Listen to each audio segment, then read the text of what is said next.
Ladies and gentlemen, it's Saturday night, so if you're not talking about the show, that means you're not talking. So let me talk to you. WWE just had the first War Games pay-per-view on the main roster, but was it any good? And did we get Sasha Banks? We're going to give our thoughts on it. Plus, we got some big news and rumors coming up from the week of wrestling, including are we getting Lesnar versus Austin? All that and so much more coming up on the show. Grab a drink, sit down, relax, and we start now. All right, that was a good intro. There you go. How are we doing, everybody? Thank you. Thank you, LA Knight. Oh yeah, he had a rough week, didn't he? Yeah, keeps getting his ass beat. Yeah, that's. I don't know if that. Well, I guess we'll get to it. Do you want to just start off with Raw?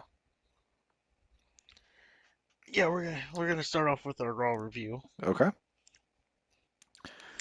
Um, what did you think of the show?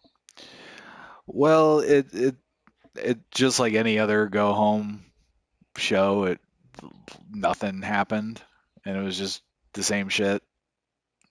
Especially Survivor Series, where like all the teams they usually just end up in a brawl, and didn't really disappoint. I didn't expect much, and it didn't deliver much. So there you go. Well, there you go. I think it did kind of fall flat as a go home show. As a Raw show total, I don't think it was that good at all, Oh if no, I'm being honest. not at all. Um, I don't know what to do, or not me, but I don't know what they do with Raw, but it's not in a good spot right now. The I don't know if it's just like because we're not interested in the talent. Because if you look big picture, the same things kind of happened on Raw and SmackDown, right? You got like continuations of the feuds that are Yeah, building to the next pay-per-view or the next moment. So that same template goes for Raw and SmackDown. So I don't know if it's just because on Raw we don't care about the talent, not them personally, of course, just like what's happening. Like The Miz and Dexter Loomis, I couldn't care less about that story, and I want it to be over. And it's been going on for forever.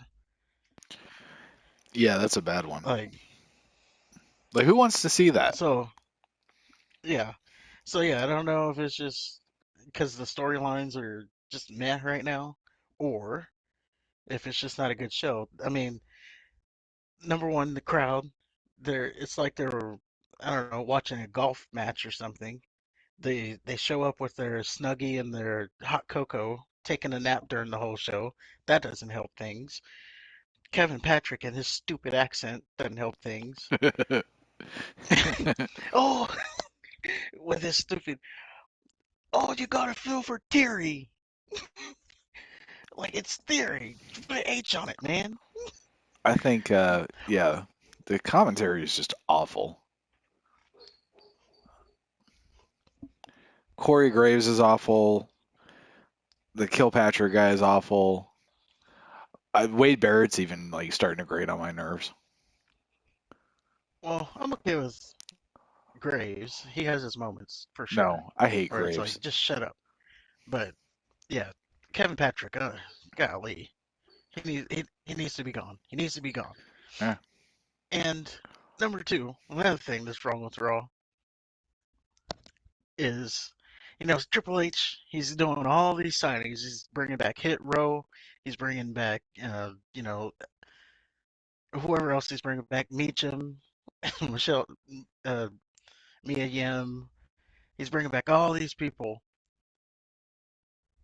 The one thing, person, group, whatever they are, he needs to bring back is CFO Money, who is the one who used to make their old themes, because these new themes are just not cutting it.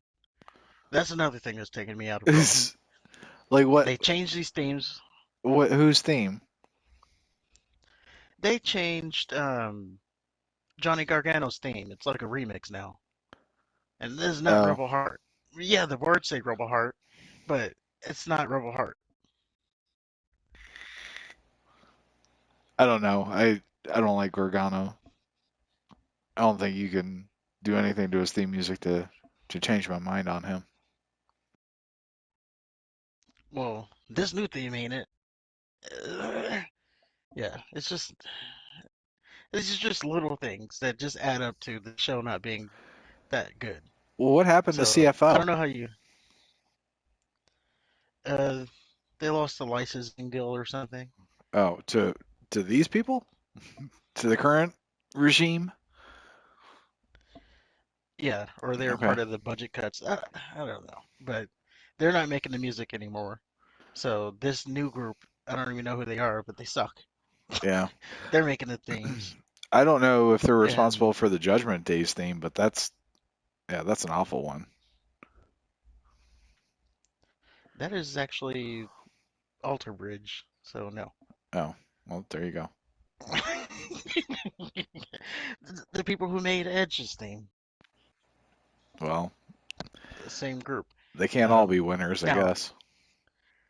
when they made the song, he was in the group, so it made more sense why he got the new version, the new theme.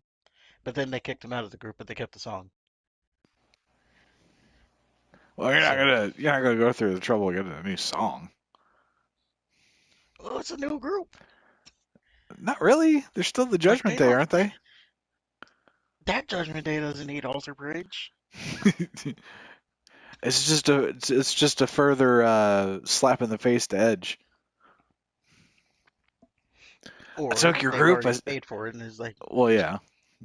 Well, that's the legit reason, but the on-screen reason is I took your group, I took your people, I took your goddamn song,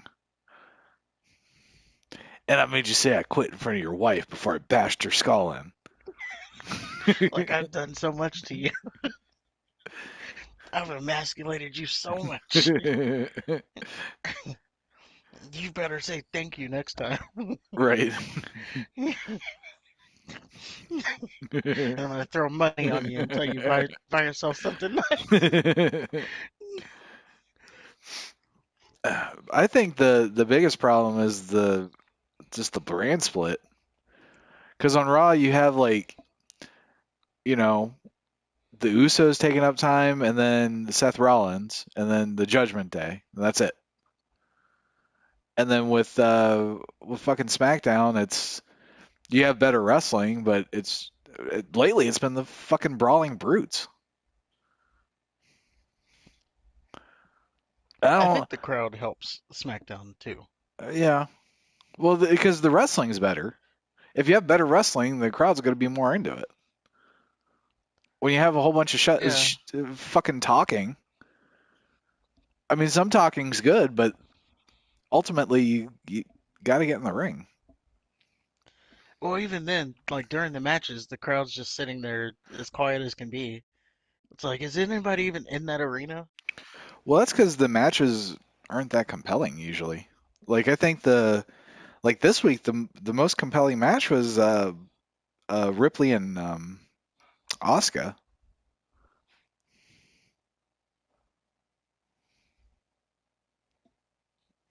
Yeah. But I I mean, mean, look, like, let's write it out. We got Judgment Day versus the Brawling Brutes. Haven't seen that before. Actually, I don't know if we have or not. well, yeah. Well, I guess let's get into the review. That's how we start the show. Okay. Uh, we start out with the KO promo. He pretty much talks about why he joined Yeah, he the War Games. took Roman to the limit 3 times, and he lost all 3 of them. He sure did. So yeah, he joined the group for Roman. Um, Which it doesn't make sense to me, like it because he was with Gargano and he was feuding with Theory, and they keep saying like, 2 years ago, man, he was around, but that was like 2 years ago. I don't know. It's just weird. like, why are you waiting 2 years to get your Right, payback? right. Why are you why are you slapping hands with Johnny Gargano with his little whistle? Come on. Well, that's just them, biding time for, because he was going to be a part of this whole storyline, this War Games thing. Yeah, So they had to do something with him. Couldn't put him in the sure. main event picture again. Yep. So, Okay. he was just aimless. Um, Well, we'll see if and then he's part of a bigger picture if he was just thrown in there just for this one specific pay-per-view. Because that seems to be like the war game, or not war games, but the Survivor Series mentality is they put a whole bunch of people that may have like cross paths at some point, but then after war game or God damn, I keep calling it war games. After Survivor Series, like they all just it's like it never happened. it is War Games now. So this is an annual thing. Well, we'll see. Um, but yeah, that he was a part of that story. But yeah, it'll be good to see going forward. He was also kind of held off the show because he wasn't going to do the Saudi show. So they didn't want to put him on TV, take up time for building that. The Right. Saudi show kind of threw a wrench into the whole build thing. Uh, So How now is we just that? got They know it's coming. How does that throw a wrench into anything? They know it's coming. They know well, who's because they going couldn't and put him on who's. TV. Uh, well, They I couldn't heard put him they on TV canceled. because he wasn't going to be a part of it. Well, I heard they canceled it because the angle got bigger than they anticipated it.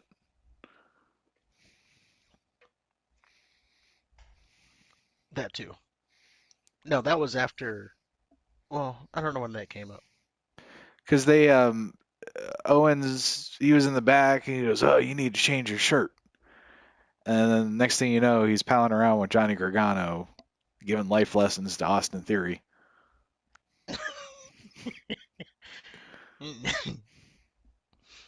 Well, And then he they was moved like, on from that. yeah, then he was gone. And Austin Theory was using his whistle on the Miz. I Yeah, don't know. I don't know what they were doing with it, but we'll see what they do going forward. Um, we got no pay-per-views until Royal Rumble at the end of January, so it's gonna be good to see, what they do build-wise. Mm, Are they gonna take a couple weeks off, or are they gonna choose time to really build? Because we're now this is getting into WrestleMania season. right. I would say it starts now because there's no pay-per-views, so yeah, we're just going straight to Survivors, or we're just going straight to Royal Rumble. Yeah, it's in January, right?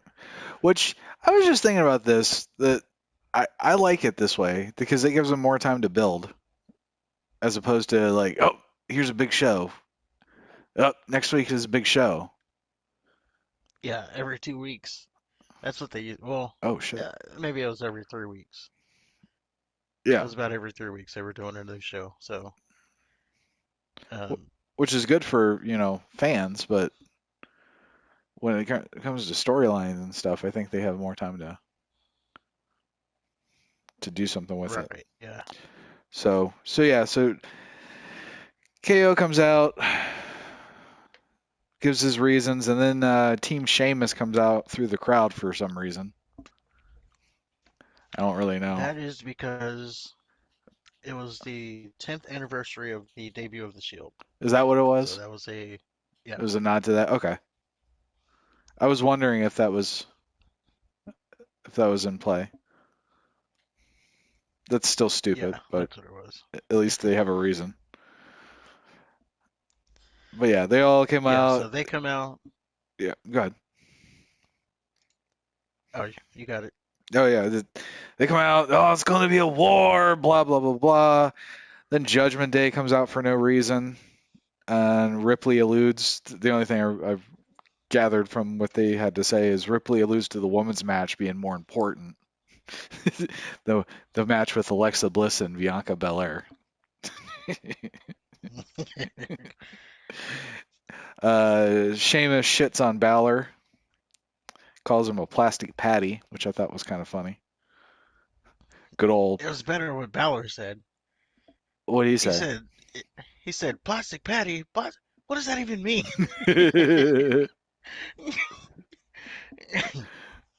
Um, the and from this, like really the only thing that I'm interested in was the Sami Zayn and Kevin Owens dynamic. But at the same time, like throughout their career, it's been their little feud, and they've done it in NXT, and they've done it at least twice in on the main roster. So it's like, how many fucking times can you go to this well?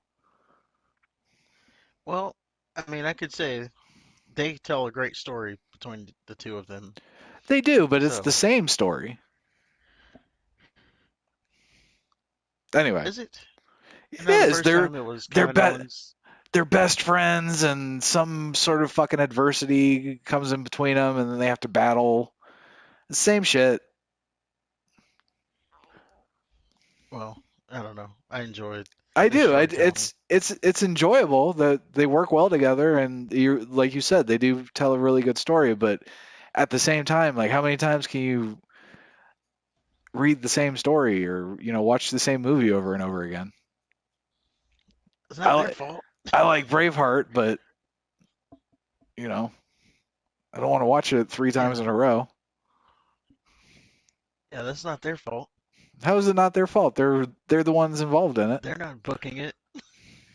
They can They're not contribute some booking it. They ideas. just keep people keep coming back to them. It's like, hey, we need you again.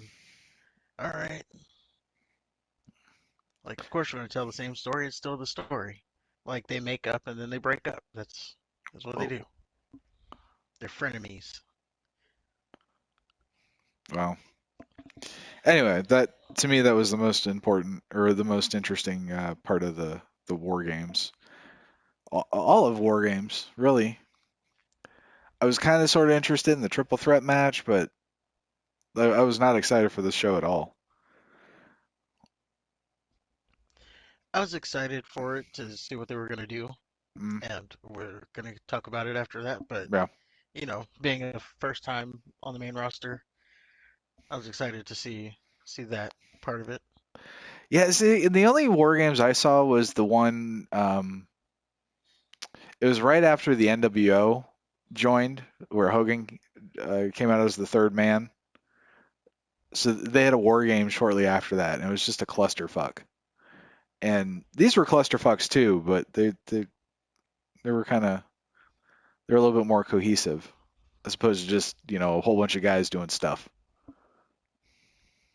I've actually never watched War Games in WCW, Really? only in WWE. Yeah, only the NXT ones. Huh. I never. I was thinking about it. Oddly enough, I never once saw a WCW pay-per-view. Really?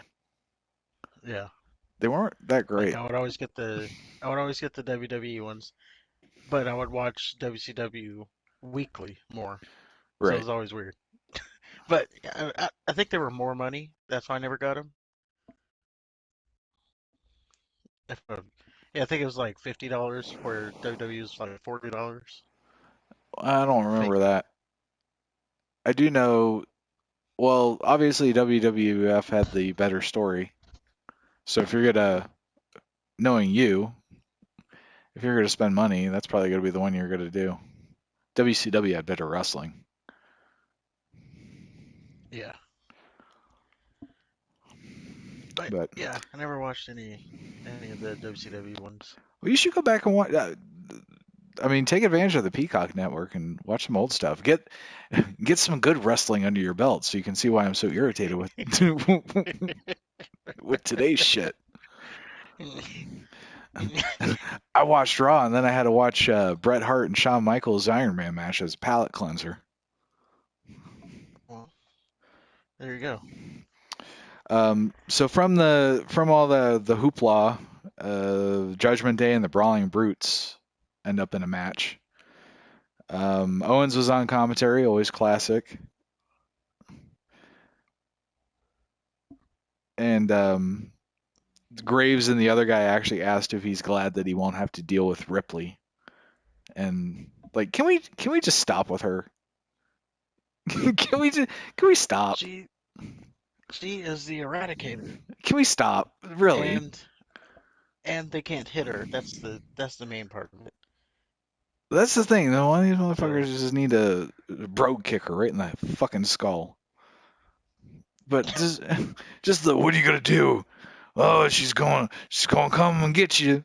She's going to hide under your bed and strangle you when you're sleeping.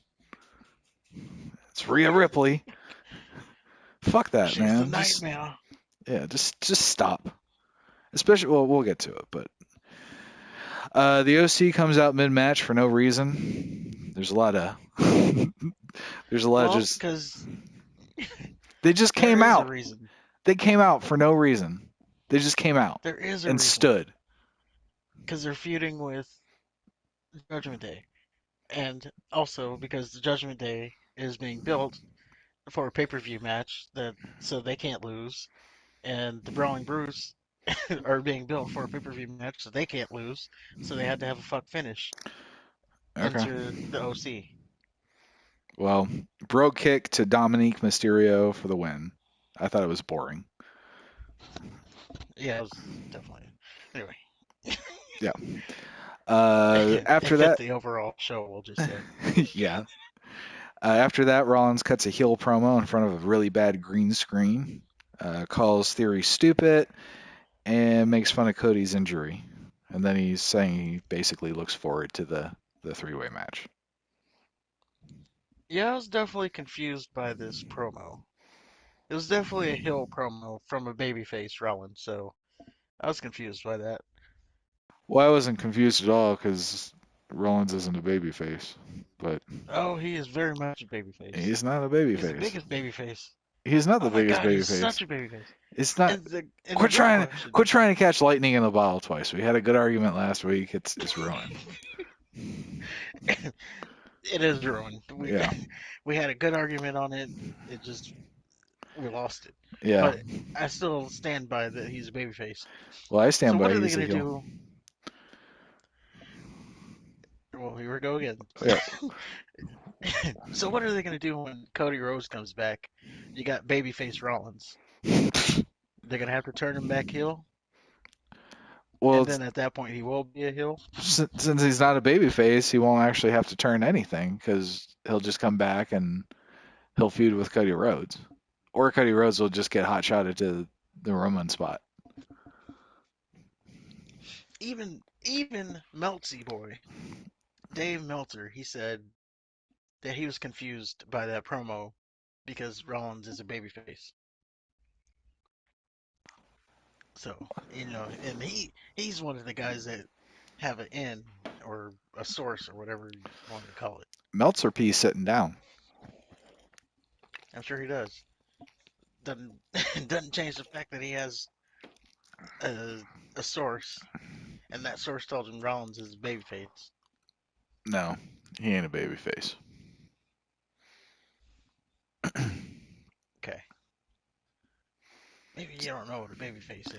I know what a babyface is. A babyface doesn't cheat to win.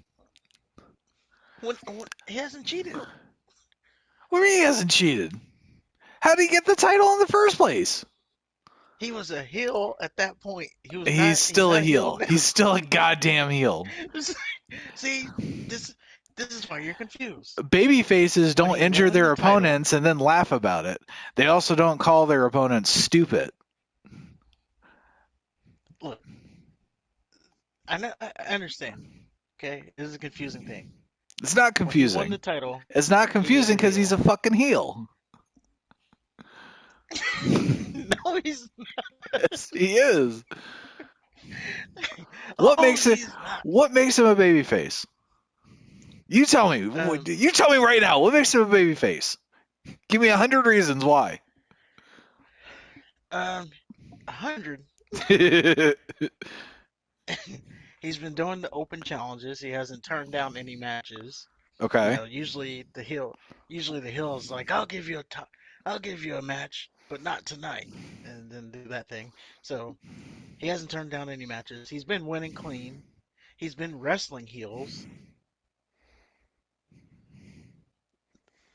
That's all you need to. And then it does the whole choir thing with his theme music.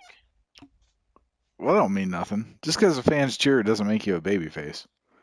Well, he was doing that as a heel, but Still, he does it even more now with as a babyface. He's not a babyface though.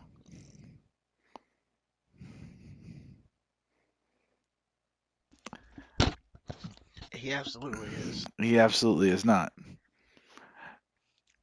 But think it.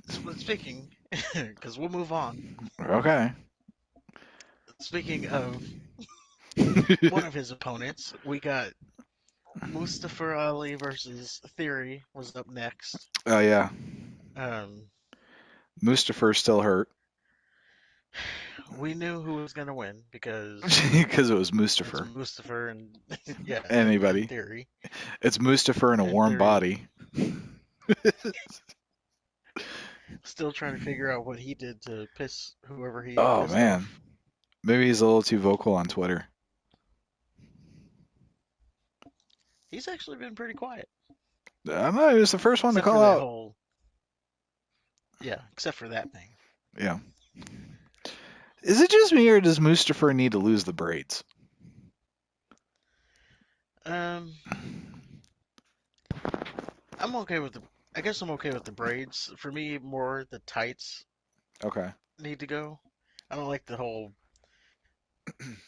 boxing tight or boxing trunks thing. He looks like Mark Marrow without with Right, when right. you come out in boxing gear, you remind me of Mark Marrow. Yeah, I can see that. He kind of reminds me of like a little girl with with little pigtails and shit. Anyway, I mean, that's why he wants his hair. I guess it's just weird. I think Juventud Guerrera's 450 splash is better than his, and Mm, I'd have to see him again. yeah, I think Juventud's is better. Theory wins A Town. Juventud, like when he did it, he just seemed like not to have any regard for his safety or his opponent's safety. That makes it better. Yeah, sure does. Okay. Legitimately doing an offensive move to somebody, yes, that does look better. Okay.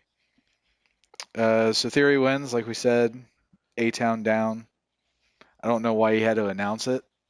Like he was in Dragon Ball Z because he stood over him. He's like A Town down. Like okay, I don't know. It's just what he does. you can stop it. It's Um, called it's like Shawn Michaels tuning up the band. You gotta, even though like towards the end of his career, that the tuning up the band was like always countered, right, and then he would hit the super kick out of nowhere. right. It's like, he's tuning up the band. That means he's about to miss. Or like Razor doing the the pointing thing, and then before the Razor's Edge. Right, right, right. With his little arms. Yeah, it's just Yeah, like the this is weird. I don't know. You're telling the crowd what you're about to do, I guess. I just I don't know. Like if I'm in a fight with somebody, I don't right hook to the face. You know what I mean? Yeah, you want it to come out of nowhere.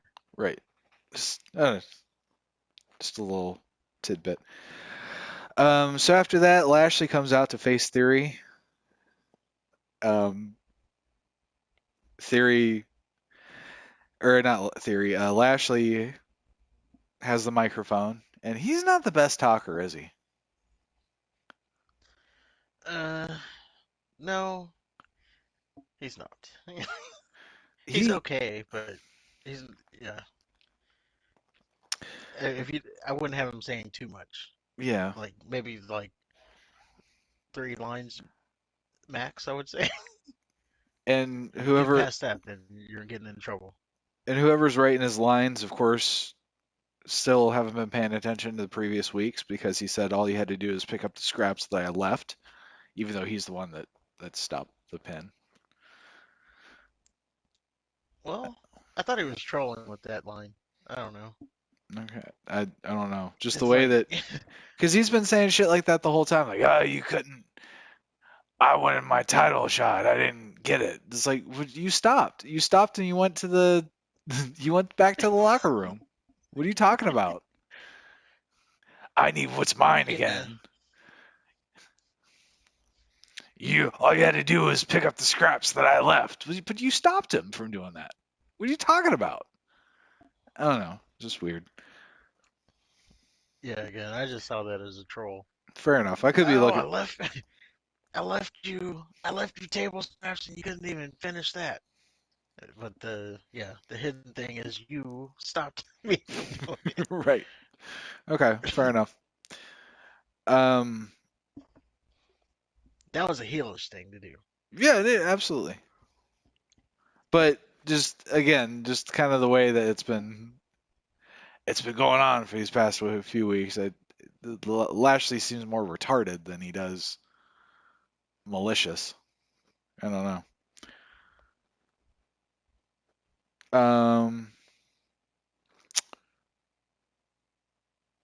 So yeah, so Lashley starts to beat Theory's ass. Um, they fight outside, and Theory hits Lashley with a chair, and it just kind of pisses him off, which causes Theory to run away like a scared child. And in the back, they run into Mustafa. Did I miss something? No, Okay.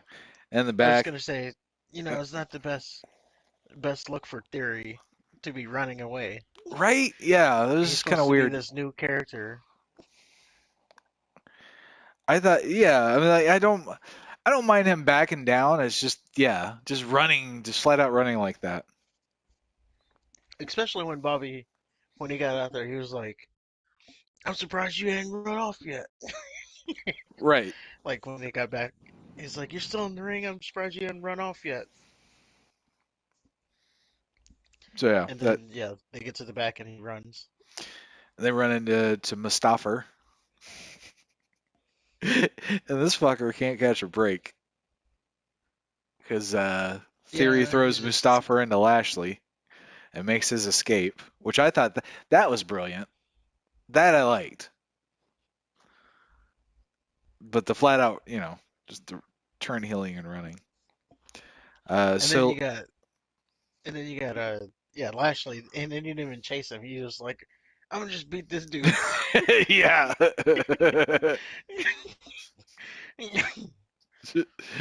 Well, they did have an issue, if not the week last week, the week prior to that. So it's not like it was out of the blue, but yeah, he just Lashley killed Mustafa. Yeah. Oh, we missed a match. Did we? We did. Well, I can go over it real quick Yeah, go ahead. because I alluded to it earlier. So, um, earlier in the night, we skipped over this. The Miz was supposed to have a match with Johnny Gargano, Oh, oh yeah, I and skipped that. yeah, so they're supposed to have a match. The Miz comes out. He's got his arm wrapped, or he's got his hand wrapped up in bandages. He says that he hurt himself doing a TikTok, so he couldn't wrestle, and he picked a replacement opponent who was the Mighty Omos. So we have Johnny Gargano versus the Great Khali 2.0, and the match went Whoa, as whoa, about as well whoa! as you would have thought. Don't besmirch the greatest wrestler of all time like that. Well, the match went about how you would thought. Um, Johnny Gargano much got squashed in like um, 2 minutes or so. So this is what we bring Johnny Gargano back for. Number one, he shouldn't be wrestling the giant Omos. Number No, two, he should. Well, I don't know if he beat Omos because he doesn't even like come up to his kneecaps. right. But yeah, don't put them in a match. It wasn't going to be a good match. And to talk about what I talked about earlier, they changed his theme music They got this Rebel Heart remix crap that doesn't sound good at all. Well, it would make sense that the Miz would pick a replacement that he knows would just destroy and annihilate Gargano. So in the context of that, I could see. I mean, it might not be pretty to watch, but I could see that being the reason why they scheduled that match. Yeah, I guess. Um, we finally, hopefully, next week, we finally But get an end to this whole storyline because The Miz is supposed to face Dexter Lumis. That's this coming week. mm, Um, on Monday. He's supposed to face Dexter Lumis. If he loses, Dexter Lumis gets his contract, which of course he's going to lose. So this should be the end of the storyline, hopefully. well, and to your point, the fact that they brought Gargano back to be a part of this storyline is kind of silly. Yeah. Now maybe something went awry because Tommaso Ciampa is hurt, so maybe they had something planned with that it went awry because of that. So they just they have Gargano doing this for now. Not sure, but we need to get this storyline over with and move on. Let's get Dexter his contract, and then I never want to see the Miz and Dexter Lumis in the ring again together ever.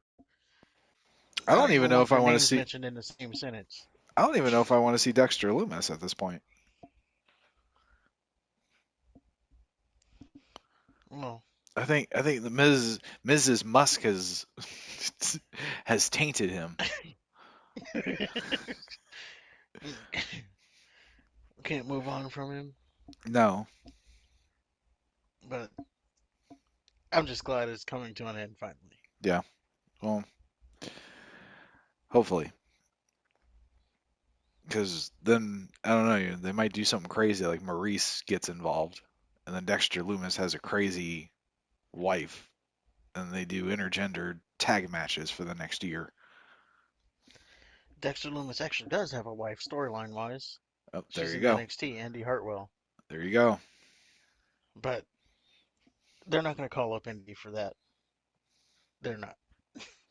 They're not even going to call her up. They don't think she's ready yet. Maybe Okay. she is, maybe she isn't. I don't know. Um, but yeah, that was that. Just wanted to throw that out there so I can talk about how much I hate his new theme. Um, so after the after the Lashley beatdown on Mustafa, we go into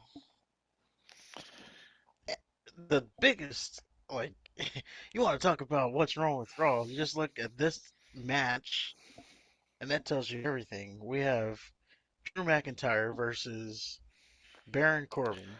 Yeah, well, McIntyre ran into Corbin and JBL playing poker because that's all JBL does when he's at Raw is he plays poker in the back.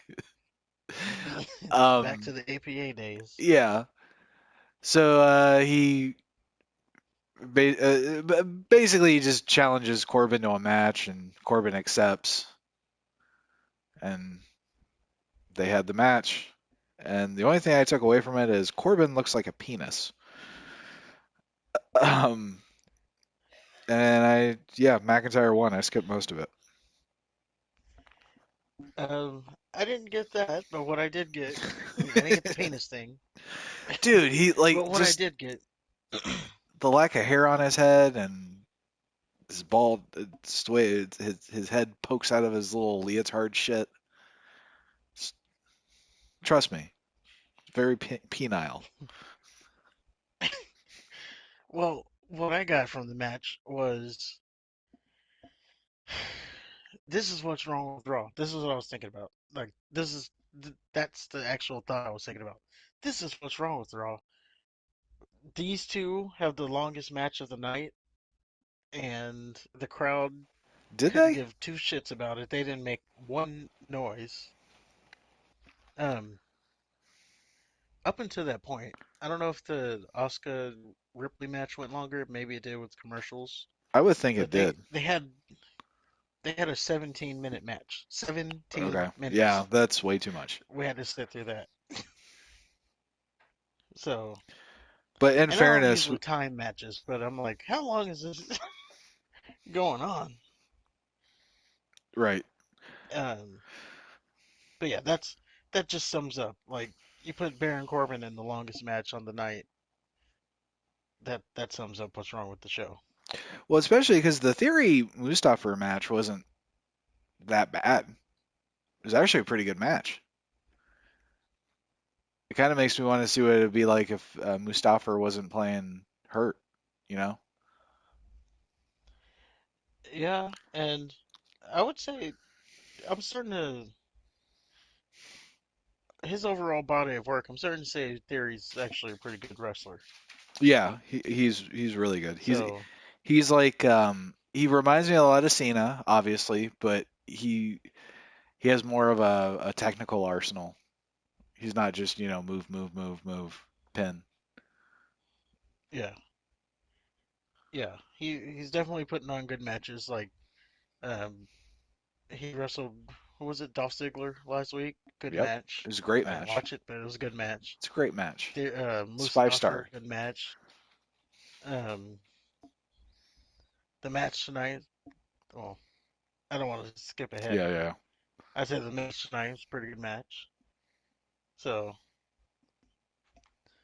he's been pretty get putting on pretty good matches. So Yeah. the future looks good in that aspect. If they can just stop making him look like a jackass, they might be able to do something with him. Well, I think we're done with that.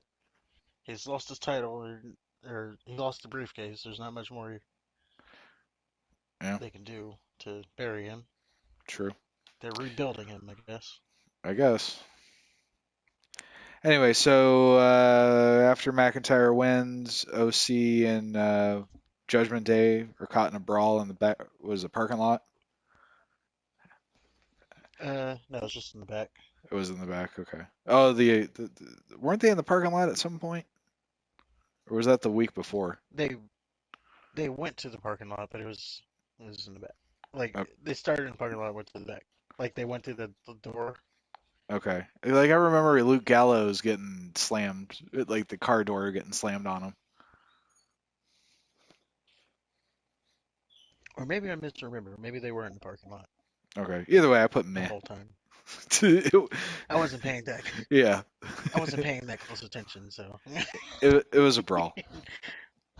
at this point, I was still contemplating why Raw was so bad. So Right, right, I couldn't get into anything else other than figuring that out.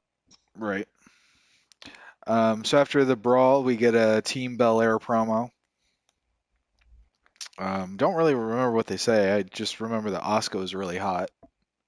Bianca isn't. Um, Alexa Bliss is boring as fuck, and I give up on the Japanese ladies. Time for time Um, for games is over. Now it's time for war. Fuck that shit, man. it was basically the gist of it was we're gonna win more games, and then Damage Control said no, we're gonna win. Yeah, Yada yada yada. and Um, I didn't like and then I don't like the fifth partner tease. Like who cares? well, it only built to them letting everybody down that it wasn't Chaucer Banks. Yeah, Um, and I was by let the way, down if that it you're wasn't listening to this, and Dana Brooke. You got my hopes I up with wish it that was, idea. I thought it was gonna be, but if you listen to our if you listen to our other videos, you would have saw that I said it's not gonna be Sasha, and I even said, what did I say on that same thing? I said it's either gonna be Becky or it's gonna be Charlotte. It was Becky. Now, why they teased this to happen on SmackDown is beyond me because Becky is a Raw superstar, and it just didn't make sense why she would, you know, do this on SmackDown. Maybe Yeah, because SmackDown is obviously the the better show. better show of the two. So like, oh, we're gonna do this when we have people who care about the show, Right. because these fans are taking naps right now. They just come here to take a nap. Well, we'll get to Becky, but yeah. The so it all boils down to, oh yeah, Nikki Cross is fucking stupid. Like, just watching her, she's looking up at the sky. She's just sitting playing with her hair in the background. She's doing her stupid little laugh. She's just pointless. Everything about her is pointless. She needs to quit. Be a school teacher. Yeah, she's just there. Right. Like she's following the group around, but she's just there. She's always just there. She's just this little crazy little tiny Scottish chick, and it's just, I don't know. It doesn't work. You can tell she's phony. She's not entertaining. She's not a good wrestler. She's not pleasant to see. Like, there's nothing about her that I want on my television. Speaking of that, I There you go. think Bailey had a good point when she brought up, because Asuka was going to wrestle Ripley for the advantage. Bailey basically called out Belair, saying that she's not a real leader because she's letting Asuka take the hit. Yeah, that was a pretty good point. Um, I didn't when I heard that, I was like, yeah, why? That does make sense. But then it also makes sense why they didn't do it because I think they're saving the Ripley versus Bianca thing, so they didn't want to give it to you on Raw. Sure. Yeah, and I get that. It's just it was a good. I don't know why you let Bailey say that line. She's just trying. She's just trying to drive a riff. But um, Um, so then we get Asuka versus Ripley. It was a good match. It was a great match. My problem with this, aside from the whole Ripley thing, is these past couple weeks, Ripley has been body slamming men. She body slammed Luke Gallows. She hold on. She body slammed Dominique Mysterio a couple times. For her to last more than 20 seconds with Asuka is a joke.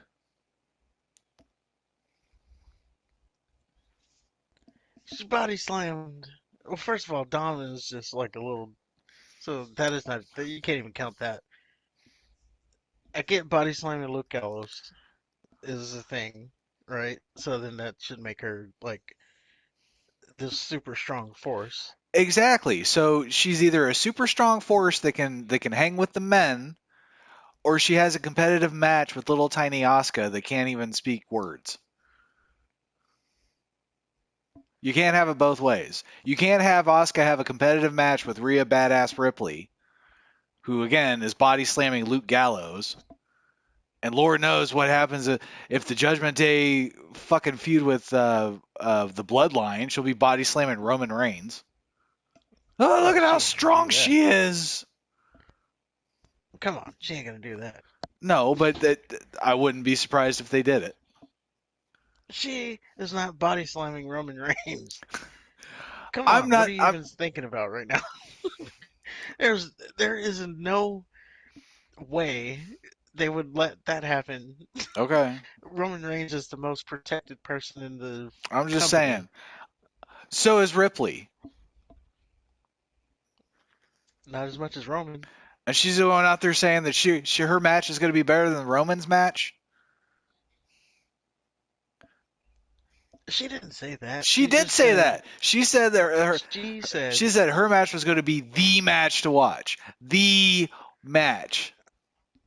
she said Who's in the other because she was match? going to do so much destruction. That's what she Uh, said. She didn't no. say she didn't say we were gonna. because Alexa Bliss isn't a match after all. Right. So she, I know she knows. Right. But anyway, it was a great match. I Although I thought. will say, oh, Go ahead. No. I was gonna say just to give a little tease for ahead, I will say Alexa wasn't that bad today. Okay. So there's that. But you Yeah. know, So yeah. So Oscar and Ripley had a really good match.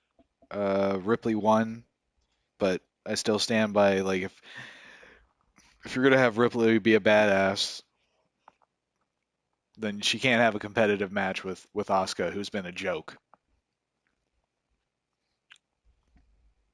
yeah, I never got the whole thing of like they don't take those things into consideration They when don't. they're giving people matches. Like, um, like this person beat this person, but this they squashed this person, but now they're taking a long time with. I don't know. Yeah. If I would have named names, that you probably could have followed that a lot better. But They just do I'll it all give the an time. It's example at hard some to. point. Good. I was just gonna say at some point I'll have an example Okay. because it Um. happens often. So that was Raw. You said you had two gripes. Did we cover them? We did Okay. the music, the music, and the lack of crowd The lack of and the fact crap. that the show sucks. Okay. Crowd, Oh, crowd. Okay. yeah, and that the show sucks. That's I again, honestly. I don't know if it's the talent or the storylines just suck right now. Hopefully, since we're past four games, this is a reset to Right. get start building towards WrestleMania. So maybe this all changes now. We'll find out Monday if Raw's gonna be good or not. Yeah, that was Raw. So SmackDown. Now my notes probably won't be in order because it wasn't uploaded correctly, or not correctly. It wasn't uploaded at all onto Hulu, so I couldn't watch the replay. So I had to go to WWE.com. But Oh, so well, what I can gather is we started off with the Damage Control promo. Um, they were bitching about not knowing who the fifth member was. Team Bianca comes out and they said they didn't come alone. And then Becky Lynch comes out and a brawl happened. Ripley and um, Becky Lynch did a little fight tease, and yeah, that was the gist of it. so I couldn't tell you too much about this whole open Okay. because for some reason on my local station they had the UCLA versus uh, California Golden Bears Cal game on still. Like it was a run over for like 10 minutes. So when we actually got to SmackDown, it was showing, oh, can't believe Becky Lynch just made her return, and it's just showing the replay of her returning. So missed the promo, missed her announcement, missed all of it because they were showing UCLA versus Cal. Okay. UCLA won, by the way, but that's here Well, nor that's there. good. Good for old Chip Kelly. Yeah. So what'd you think about uh, Becky Lynch being the fifth member? I was okay with it. I knew it was going to be her or Charlotte, so Right. Okay. I it was didn't. no big surprise for me. I just didn't care. I did like that she didn't look like a '80s cyborg. Oh yeah, we got a new old gimmick. She's the man, Yeah. which I don't, I don't care too much for, but Right. that's what we are, Um, progressive. So after that, we get Escobar versus Butch. Um, all I can tell you is Escobar was pretty good in his last match. I don't care for Butch and his stupid mouthpiece or his stupid little finger breaking things. Um, Sheamus and the other guy ran back to help McIntyre and Rich Holland. Owen. Okay, were who were in the process of getting their asses kicked by the Bloodline. Escobar wins with help from his SAs. I don't know. Are they a team? Ooh wee. Ooh wee. What? Can't say SA Golly. Why did you use that for the group? because they're Latin. That's why. Why didn't you say? Why did you say he got help from his group or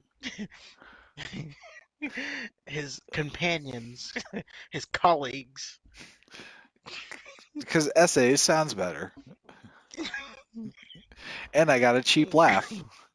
So it's like two birds with one stone. All right, there you go. Are they a group? What are they? Yeah, they're familiar. Oh. See, come on. It might as well be called SA. What are you fucking talking about? They're La Familia. Yeah, see? It's that's just another way to say SA. Anyway, Sure. then we get Bray Wyatt. Oh yeah, Escobar won. I said that right. Yeah, Escobar wins. He goes on to the finals. Okay. Um, it was it was a good match. My only thing is I was thinking, and like Andrade, he's over in AEW, and people want him to come back to the WWE. Um, my only thinking was, well, this is pretty much Andrade's gimmick. This is exactly what was happening with Andrade. He'd Well, be to be wrestling a fair, match, that's Zelina that's Vega. that's the Latin gimmick because they did the same thing with Paige's psycho boyfriend. Fuck. Alberto Del Rio. Yeah, yeah, yeah. He was the rich Mexican guy.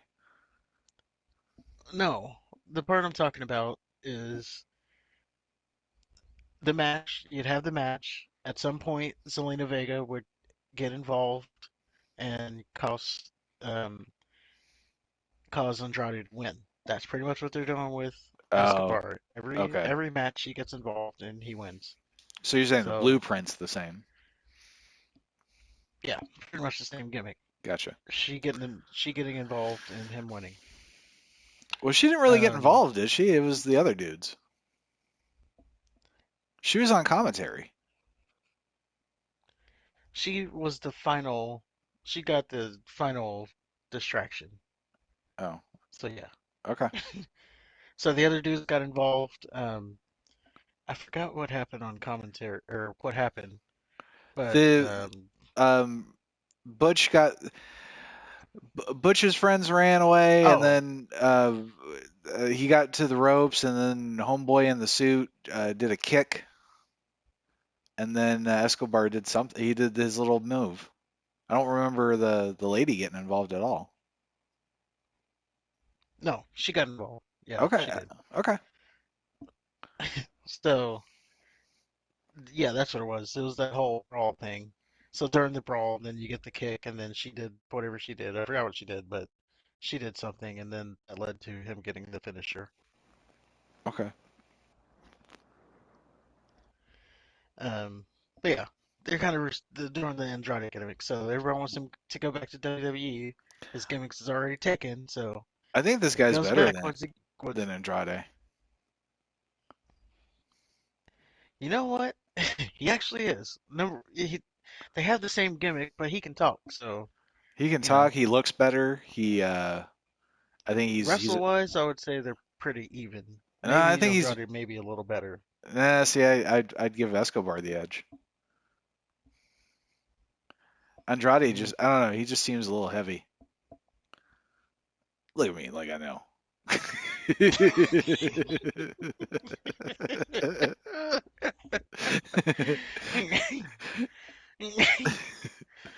Giving your expert breakdown. Yeah.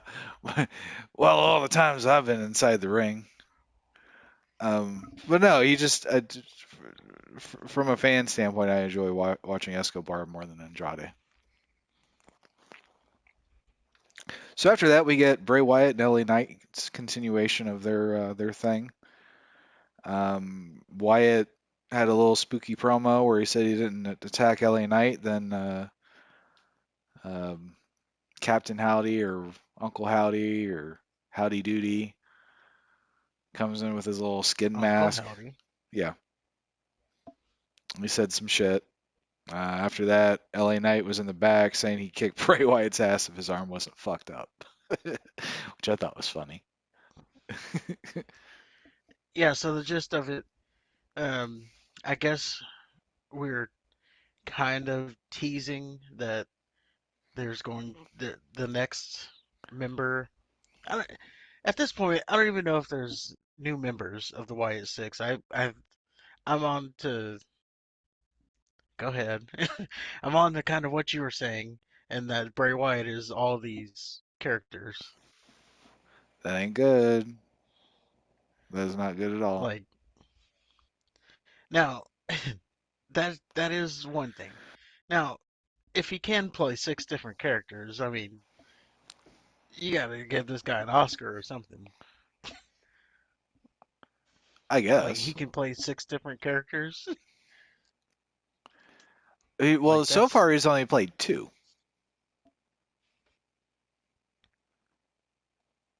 yeah. No, he's played three. Well, maybe three, maybe two. Yeah. So you got Bray Wyatt. You Okay. got the guy in the black phone mask, and then you got Uncle Howdy. All right. Unless they're the same person. But the black phone mask guy hasn't. Have we? Has he talked in a while? I feel like we just hear from Uncle Now we Howdy. didn't. Yeah, Uncle Howdy's the only one that talks, but we saw the black phone mask guy Okay. last week. Okay. Right. Right. He was the So one that was waiting for LA Knight. yeah. Okay. So he was the one that attacked LA Knight. So is that Bray Wyatt or is that someone else? Um, we'll Which see. LA Knight again was attacked, and then there was a mask in the back of that in the dark. I couldn't really tell what it was. Yeah, and also during the whole spooky promo thing, Uh huh. um, there was a phone number in it, Right. Right. and if you called the phone number, it was just like a psychiatrist guy talking, and then someone attacks him. Yeah. So Did you call the number by that's chance? the I did.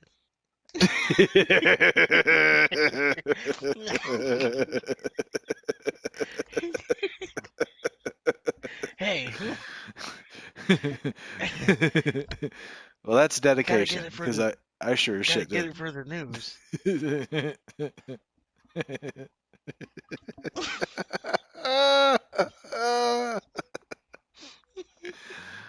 uh, um. So yeah, anything more on the LA Knight, Bray? No, again, they're building to the match. It'll probably happen at Royal Rumble. Okay. So after that, we get Viking Raiders versus Living Color. That would be Hit Row. Yeah, it looked like an okay match from Um, what I can tell as far as the Vikings. I mean, well, it was go pretty ahead. much a squash match Yeah. for the Vikings. The one thing to note here is they seemingly have renamed um, Sarah Logan. There you go. Oh, They've she's just. renamed Sarah Logan. Her name is now Valhalla. Oh, okay. So, That's great. and on the commentary, they were talking some shit about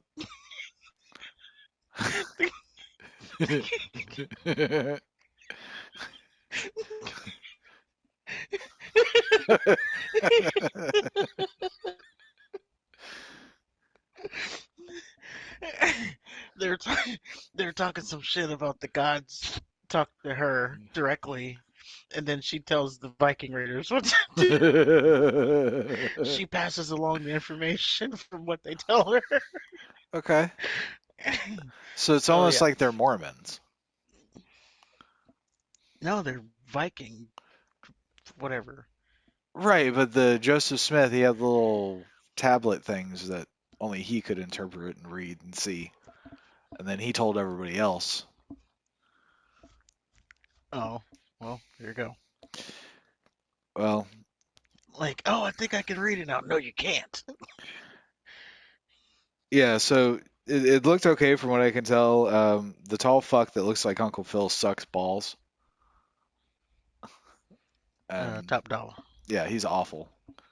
Who better than Top Dollar? Not Nada. And did they get re-signed Yes, they're so far by far the worst re-signing that could have happened. in wrestling Um, history? the reason is because when they initially did that group, Swerve Scott, Isaiah Swerve Strickland, whatever you want to call him, Oh, who's now in AEW, was the leader of the group. okay. He's not there now, so now it's just them. They so they don't really have a leader, Gotcha. and it shows. I think they do need to get a leader like fast, but right now they're like literal jobbers. Yeah, they're awful. Okay. That's kind of interesting that the AEW guys are a crucial component to that stupid faction. Why the fuck would you bring him in if you couldn't secure the guy that actually makes money? I don't know. Maybe they thought they can get do it without him. Like Okay. yeah, when they first did the group, it was I would say they were pretty good. Not necessarily in the ring, because they're all still green as grass. Swerve Scott is not. That's why he was part of being the most important part of the group. Right. But they would do segments like they would be in the recording booth making a song or something. Oh yeah. Swerve's the one with Rick Ross now, isn't he? Yeah. Okay. So yeah, he was the leader of the group. But yeah, they would do like promos and they'd be sitting in the booth, the music playing in the background, someone like in the booth spitting rhymes that you couldn't hear them, but you'd see them in the background. They're spitting rhymes and they're writing lyrics for new songs and stuff. So it made a lot more sense. Okay. They gave a coolness factor, So you and liked now they just you liked that the hip hop aesthetic. yes. Okay. Which And I now that mean, they've come back, done right. I yeah. mean, if you get like a I don't know, kind of do like a New Jack City type faction. Have like a Wesley Snipes. I don't know. Anyway, Yeah, I don't know what you're doing with them now, but they need something. they need to go away. Get Uh, refired. yeah, refired and just go. So after that, we get Strowman versus Ricochet. This is the other semifinal match for the Intercontinental World Cup thing. What's it called? The World Cup. Oh, okay. That was something fancier. No. um, really, it was just the same old Strowman match where his opponent gets like the initial offense, seems to get like the jump on him, and then Strowman takes over, and it's a squash match from there on out. However, Imperium came out to cost Strowman the match. So how do you like them apples? I didn't see that coming at all. Imperium, good. it kind of does build more towards the whole, Strowman um, and Gunther thing. sh- yeah, Yeah, Gunther being afraid of Strowman, so he cost him the match, so he didn't have to defend his title against him. yeah. Well, Um, that's a classic heel thing though. Like he didn't. I don't have as much of a problem with that as him. Yeah, I don't have as much of a problem with him, weaseling his way out of a match against an opponent that he's not sure that he can beat fairly. What I do have a problem with is the ring general running away like a bitch. yeah, yeah, we can't get past. I can't get past that either. So it makes, it's a little weird that Yeah. you have that. They shouldn't have done that to begin with. Nope. That was awful. But it makes sense that now he's like, oh, we gotta cost this guy the match because I don't want to wrestle him. Which means we're probably building that towards probably Royal Rumble. You're gonna have Strowman and Gunther. Either that or WrestleMania. Um, well, I thought I did think Gunther was going to hold the title until WrestleMania. Probably get that one last match with Sheamus. Sheamus takes the title, and then we have a Sheamus IC title run. But now, with this whole Strowman, he's afraid of Strowman thing, it's almost looking, and I don't know where you go after it. It's Right. almost looking like they're gonna give Strowman the title once he finally gets the match with Gunther. That just seems And like it just seems weird that if he's the monster of monsters, why would you go after the IC belt? well, now because this guy's cost you a match, True. I got you. like that's enough now. You cost me my match. Right. You got in my way. Well, then another incentive is the Imperium beat the shit out of Strowman after the match. Yeah, there's that too. uh, Ricochet came back for the save. I'm actually kind of looking forward to Ricochet and Escobar. I think that'll be a good Yeah, match. it's gonna be a flippy flop match. It is funny. Strowman loses to the flippy flop guy, Yeah. probably as some kind of punishment for what he did on Twitter. Either that or they're building up to a bigger story. We'll see. I Well, don't see. Do you they see? are building towards that Gunther thing, but Right. I think ultimately it's going to be Gunther and Strowman for the IC belt. yeah, Because I don't see. Do you see Ricochet or Escobar beating Gunther? no. Yeah. They're much like it over in AEW. They're just doing this tournament to see who's going to lose next. Right. Right. Unless, um, I did see a scenario where Gunther Strowman, as a like to get back at Gunther, cost him the title. Yeah. So now you get the title off of Gunther, so it can go to like Ricochet or Escobar. It kind of frees up the IC title because on Gunther it's kind of like held hostage, you could say. So that frees up the title so that it opens up for that. And then you have Gunther, because I would say Gunther versus Strowman doesn't really need to be for the title. It's a big enough match on its own. So you can push Gunther to like the main event scene, Hmm. be like through that match. So I could see that. But I don't think, especially when the match takes place, I don't know if they said that yet. I don't I don't particularly want to see Gunther lose the title, during the middle of a SmackDown or on a Right. SmackDown. It should be a bigger stage. Well, I don't think he would. Gunther's pretty protected right now. Aside from running away. Well, that's a pretty big one. I know. I know. I, I'm with you 100%, but at the same time, he is one of the protected ones. Yeah. So I guess we'll just Um, have to wait and see what happens with it. I'm not looking but for. yeah, this Go ahead. I was gonna say that's kind of the only thing I can see that he loses the title so they can get him into the main event picture. But They should just give him all the I belts. also don't see they should, but I also don't see him losing. Like I don't know. Right. I could see it. I guess I could see it going either way. If he does lose, it's going to be because of the Strowman. So then you would have that thing that builds toward that gives another little incentive to build towards.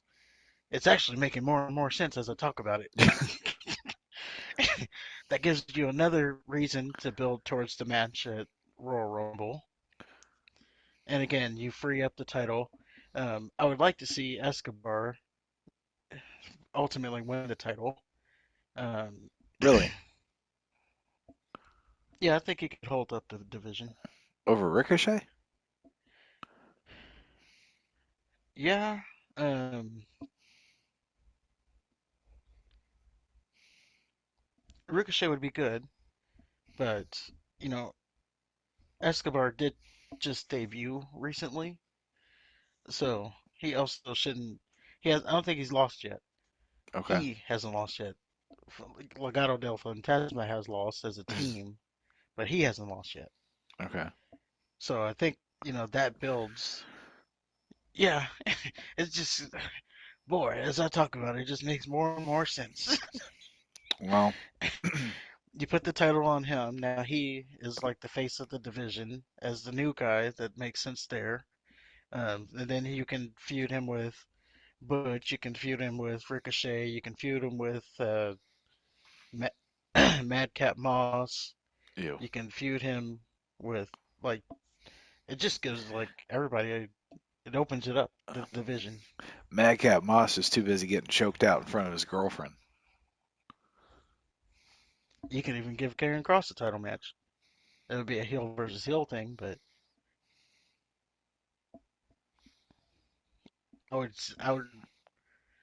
I could see that before I could see Cross versus Gunther, who are Yeah. both supposed to be protected. I think I don't know. Cross doesn't seem that protected after that fucking cage match finish. He looks like a geek. There is that. Yeah, there is that. And then the last thing I'll say about it is it also then gives this whole World Cup thing some kind of meaning, other than this is just gonna be the next guy to lose to Gunther. Yeah. You can make it the World Cup winner won the Intercontinental title. Um, I don't know if they're the World Cup only happens every 4 years, so I don't know if this is like a every 4 year tournament or if they're gonna do this every year. So I don't know if this is like just a one-off tournament, then it makes sense that he just goes out and loses. I wouldn't be But if it's surprised. a every year, uh, Yeah. Yeah, I wouldn't be surprised if it's a one-off. yeah, especially if they're bringing King of the Ring back. I don't Right. need like 100 tournaments. This is an No. AEW. Right. All right. So I think we've spent enough time on Ricochet. We get excuse me, Ronda Rousey, Shayna Baszler versus Shotzi and someone. I wasn't interested in this, so I didn't even. um, it was Raquel Rodriguez. Okay. Um, they attacked her before the match, so she was selling a broken arm. There's not much to say about the match. It went like I don't know, a couple minutes. Okay. Um,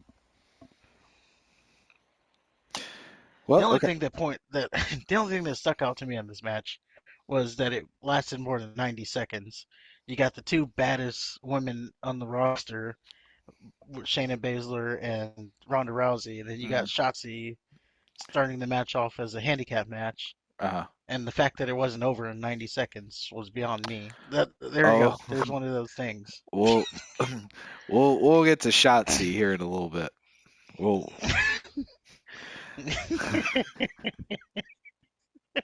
we'll get to a little Shotzi. So Yeah, I have some finally, words about her. yeah. So finally, rounding off our SmackDown, we have McIntyre versus Sheamus and the Usos. And I skipped this because we're about to fucking see this on pay per view. Why are we, why would I waste my time?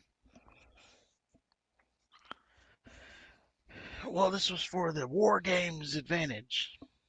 I didn't watch it either though. So there you There go. you go.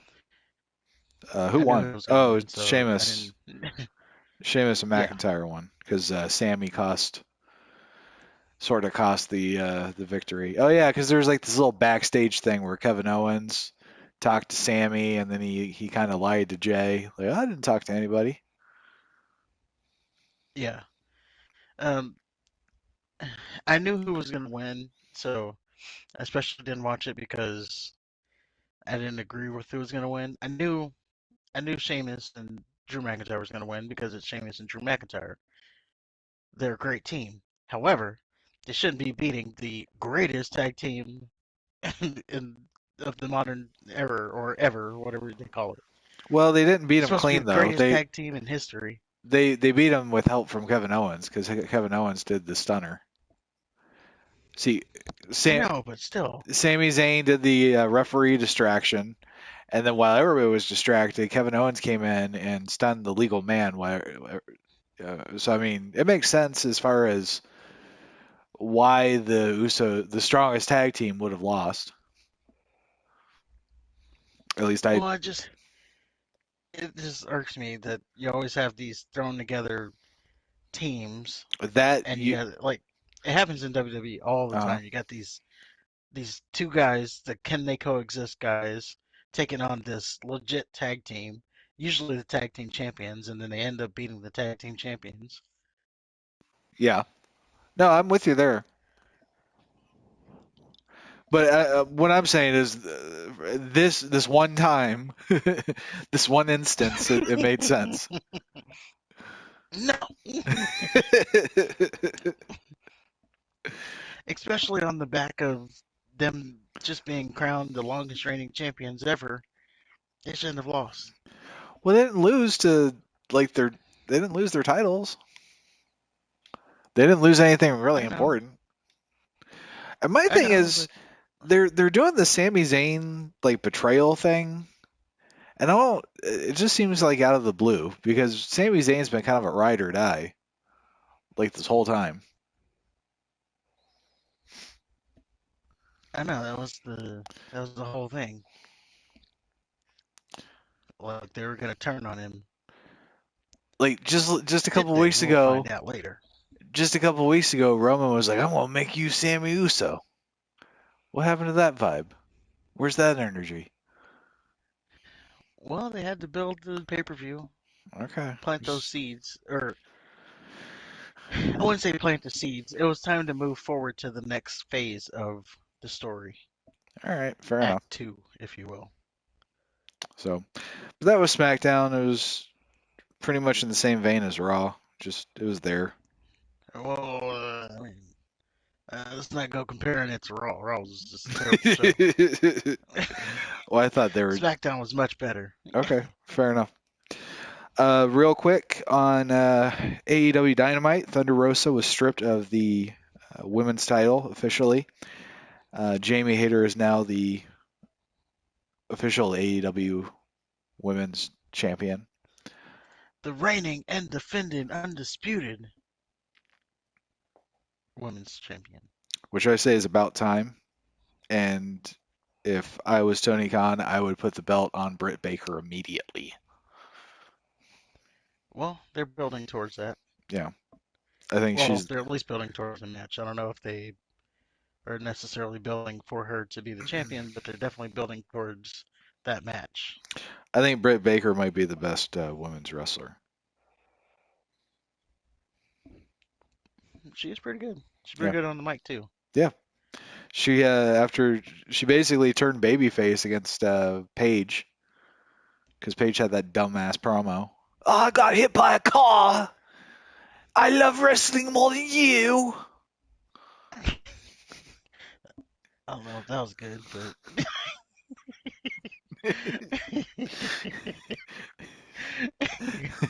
Did you ever have to do a match after turning tricks oh, to me?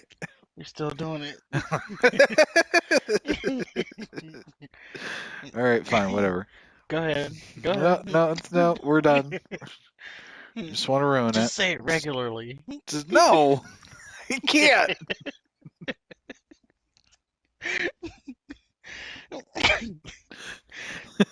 At You some don't point, you just gotta understand. drop the Don't you accents. get it? You can't.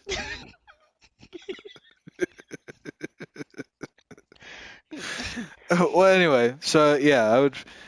Um, with Jamie Hayter officially making the championship circle, they did retroactively make Tony Storm the champion, which I don't know. I think that's kind of dumb. I just say move on. I don't think. I don't know. Making her a champion just days after she lost. Well, it kind of answers her question because remember she was on the whatever thing talking about if I lose the title before she comes back, was I ever champion? Well, there you Oh, go. There you are. So okay, yeah, yeah. I'll give you that. It's just I don't know. It's like trying to give you a glass of water after pissing in your Wheaties or something. So after that, we got Ricky Starks. He won the right to lose to MJF on the winter I don't know, winter titties or whatever it's called pay per view. winter is coming, Yeah, yeah, that. and he will be losing. Don't get it mistaken. Don't Yeah, get your hopes up. there's Ricky Starks is not beating MJF. Book it, Yeah, book it. especially MJF who just won the title. Right? Like he's not winning. No, not to Ricky Like Starks. some a lot of people even question why they have her in this tournament at all because you always knew who before it was Ricky Starks. Like when the tournament got announced, it was like, well, we already know whoever wins this tournament is not winning the title. Like they're going to this tournament to lose. Right. Which I mean, this is with my limited viewing of AEW, even I can see that. Yeah, Um, House of Black officially made their return on Dynamite, which they did. Welcome back. I think Malachi Black's theme music was better in NXT. Um, I don't know. I didn't hear the theme music this time. Um, yeah, his theme music in NXT was great though. Yeah. If it was actually his theme though in AEW, it is pretty good. Like they're both equally good. He just picks good music After that, we get well, not after. These aren't in order. This is just in order of my notes. in order of Um, what you how you watched them. right. Moxley and Daniel Bryan ruined a 5-star heel promo from Lord Steven Regal, or is it William Regal now? This was on Yeah, William Dynamite. Regal. Like seriously, Regal was fucking fantastic. He made Chicago seem like a lowly place to be. It was great. Um, then when Moxley came out and ruined it, he came out looking all murderous while some chick sings "Wild Thing." There's really nothing else to say about that.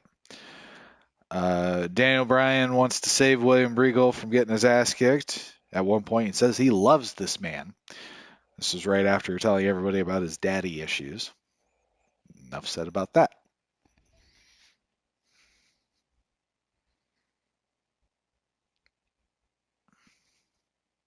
Any Okay. anything to add? No, unfortunately, I didn't get to see this, so I Okay. can't really contribute to that.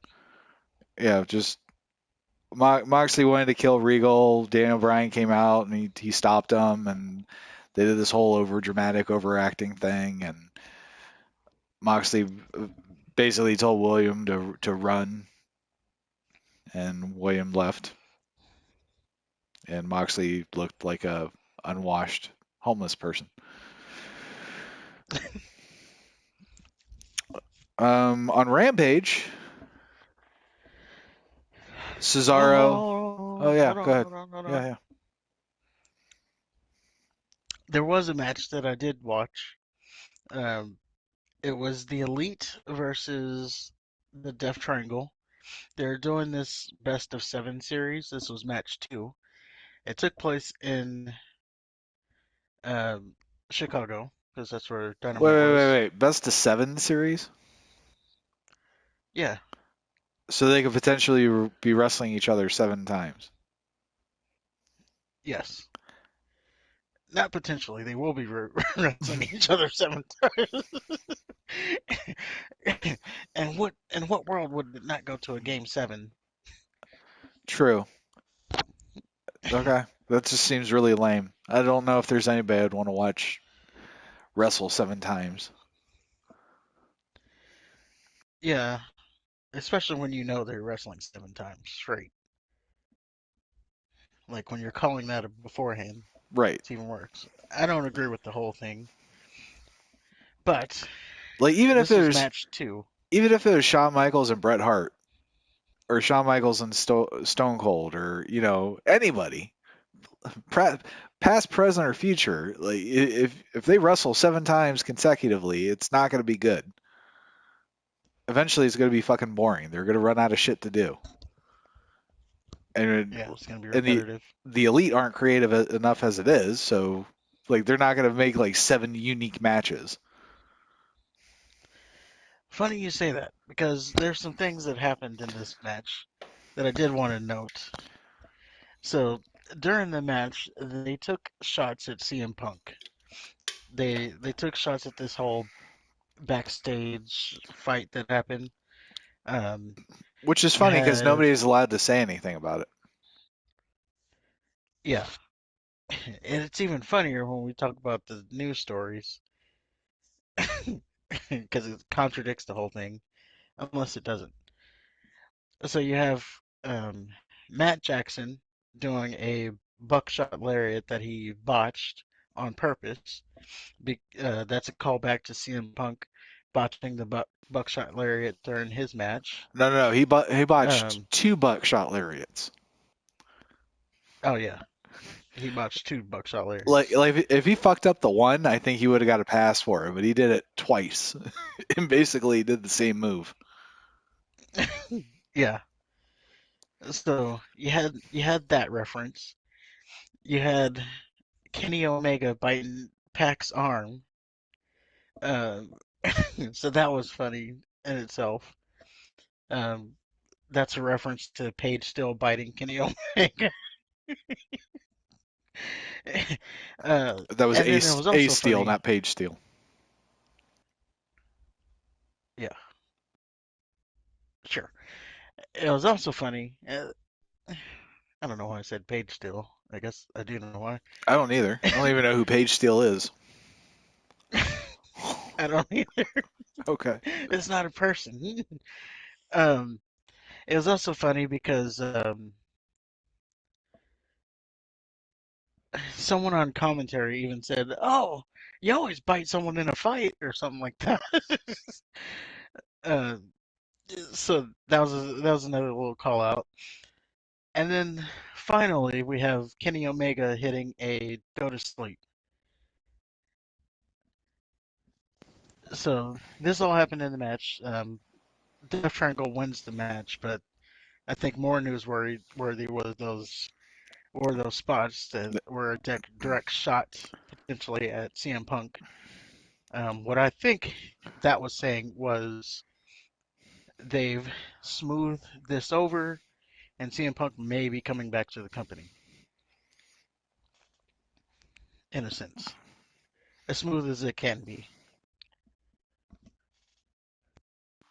Okay. I mean, But well, I guess we'll see what uh, happens. I just think it's funny that, you got the quote unquote CEO of the entire company. "Ah, I don't want to talk about it. It doesn't serve me. I don't want to talk about things with people in it." And then you got, are they still EVPs? they are. God.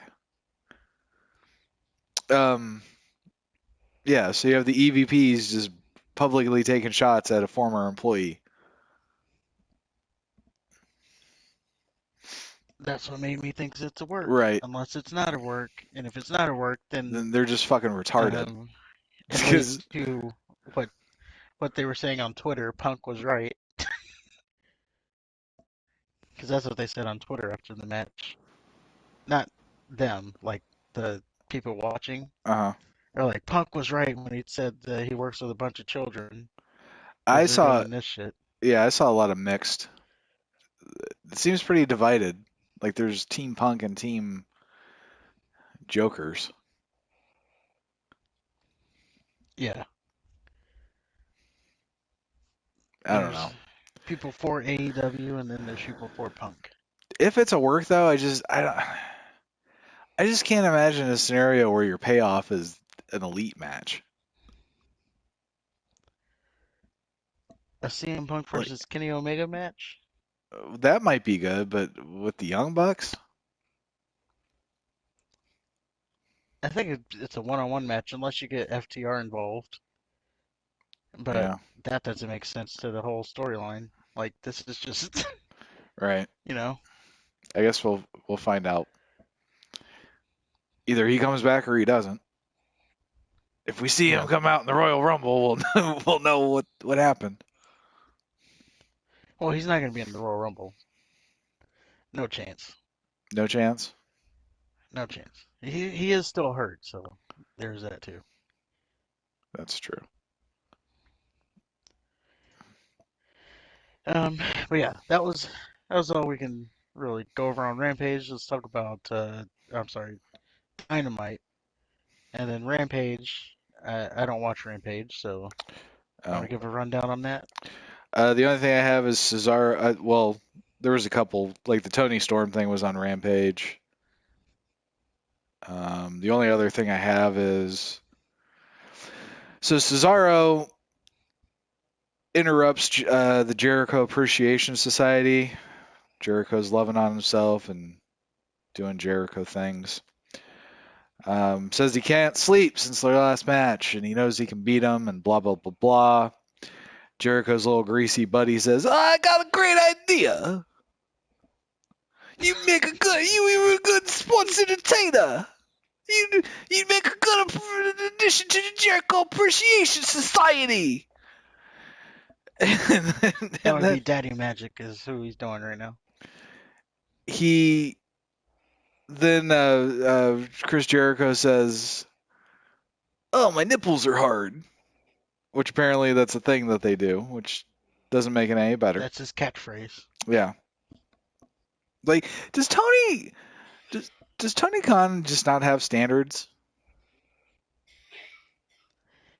What? He lets people get their things over. It's not over. It's not over at Oh, all. it's over. It's over. You're gonna say you're gonna walk around saying it next week. You know what makes my nipples hard? No, no. I You're promise you. gonna, I promise you. or you're gonna say that segment really made my nipples hard. If there's if there's anything that I copy, it will not be from Chris Jericho. So yeah, anyway, basically it boils down to Cesaro wants a title match. Chris Jericho says the only way he's going to give him a title match is if Cesaro agrees to join the Appreciation Society if he loses.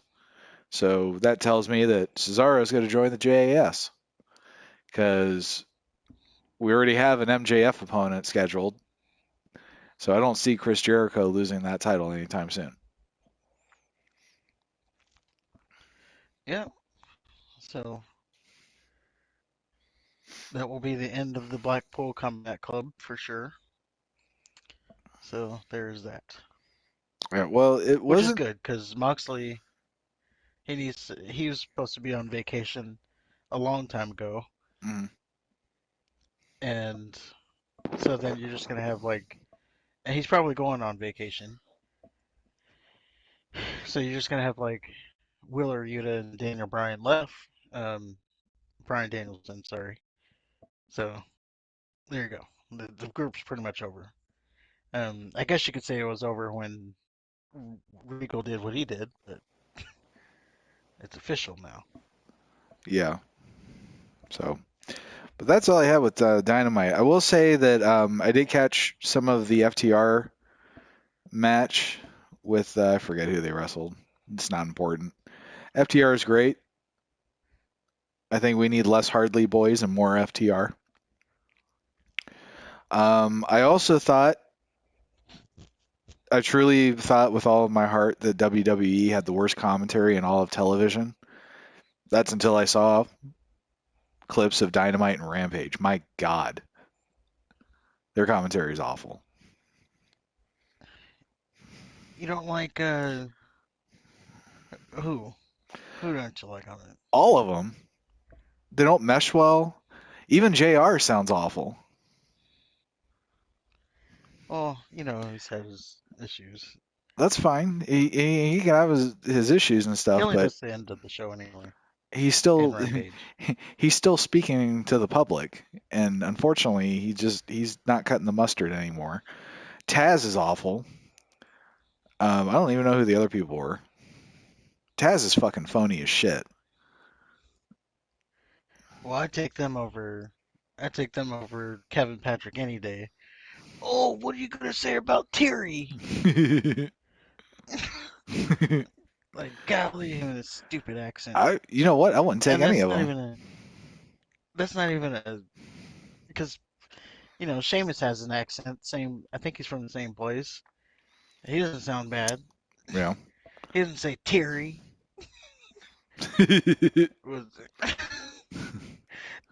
I don't know why that specific one is the one that gets me. But There's always one of them. this the show is like so built around Theory that they have to say his name a lot. Right. So, but yeah, there's that. All right. So, Um, ready to get in the meat and potatoes? yeah, next up we have Whoa, our whoa, whoa, war whoa, whoa, games. whoa! Good God! Huh. What is it good for? Absolutely nothing. Huh. Huh. Huh. Yee-haw. There you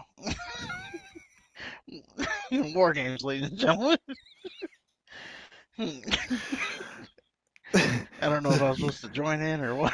You could have. I mean, it's not. It's not just me.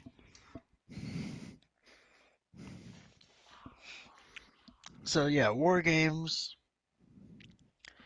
Um, We I start I off wrote with. down. Oh, God. Oh, I was gonna say before it even started, right? Before war games started, the little pre-package with Ozzy Osbourne. Was the greatest thing ever, That right? was great. Yeah. Yeah, that was great. And War Pigs was like, I don't know, you couldn't pick a better, I would say. Right. It's, it's I don't know. That just got me ready. I was hoping though. I said, I hope he doesn't bite the head off of a chicken.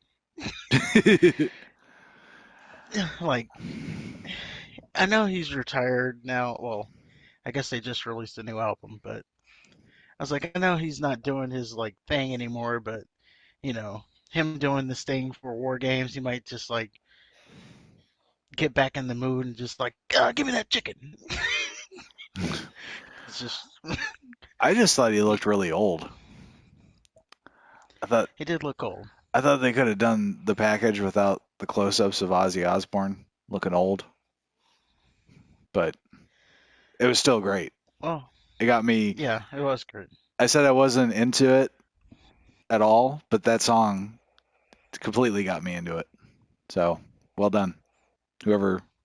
It's probably Triple H. He's the rock guy. Yeah, and at one point he gets the guitar. Never once was he moving, Right. so there was that too. But he had a guitar at one point. I'm like, Uh well, how did he get that? It huh. was like the old, it's like the old Biggie songs when he was not moving ever. Oh right, You remember in yeah, the music videos, he's never yeah. moving.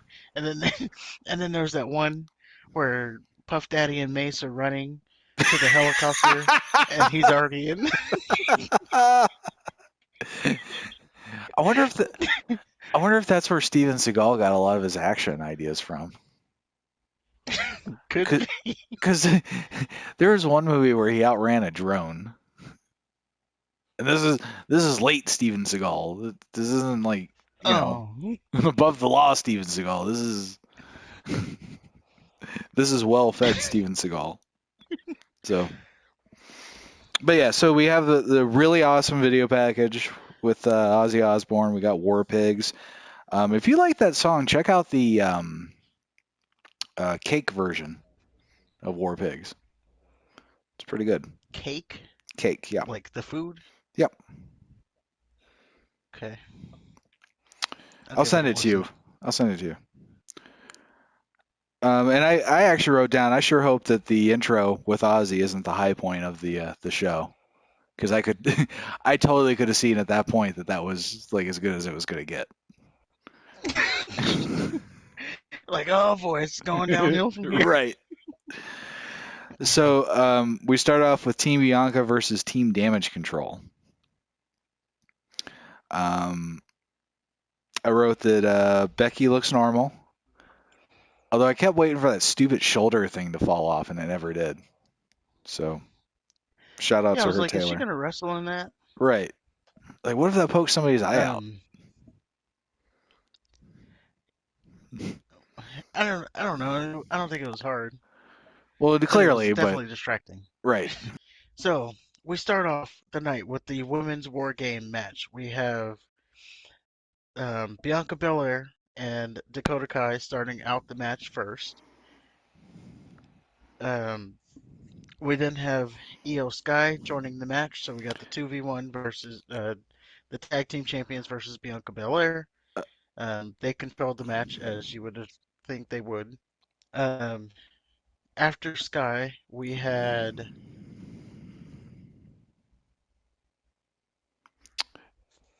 uh, It was damn, I messed up my notes. it was Bailey, wasn't it? No, No, no, no. It was Nikki Cross. was it? So then it was three. See, that's what I wrote down, but it couldn't have been because then that would be three versus one. Belair won, so it was Dakota Kai with well, hold on. Ripley won, so it started off with Bianca Belair and Dakota Kai. Then Io Sky came out. Then Asuka came out. Ah, there we go. That's what it was. So Asuka was after that. Um, then we have Nikki Cross. Um, Nikki Cross, she spends half of her 3 minute timer throwing weapons into the ring, and then My she gets in the ring. I wrote that down. I Uh, said I said spending all your advantage time getting shit from under the ring is very smart. and what was worse, she was like running and smiling, and it just looked she looked like she had a mental illness. Yeah, I can't stand her. Everything about her. Her stupid little After smiling and her laughing and her look, just awful. Um, Asuka and Io Sky had an exchange that was fucking awesome. Yeah, we got that tease for that one-on-one match. Uh huh. Um, After Cross was Alexa Bliss. Then we had Bailey. Then we had Meacham, which is Mia Yim. Then we had Rhea Who's also Ripley, Meacham. and They couldn't figure it out. And then yeah, they they're kept calling her saying, both. "Yeah, Meacham, Mia Kim." can't fuck. I don't like her. Well, I don't like her because of the stupid name thing now. Okay, so she comes in as Mia Yim. They changed her name to Meacham. Hmm.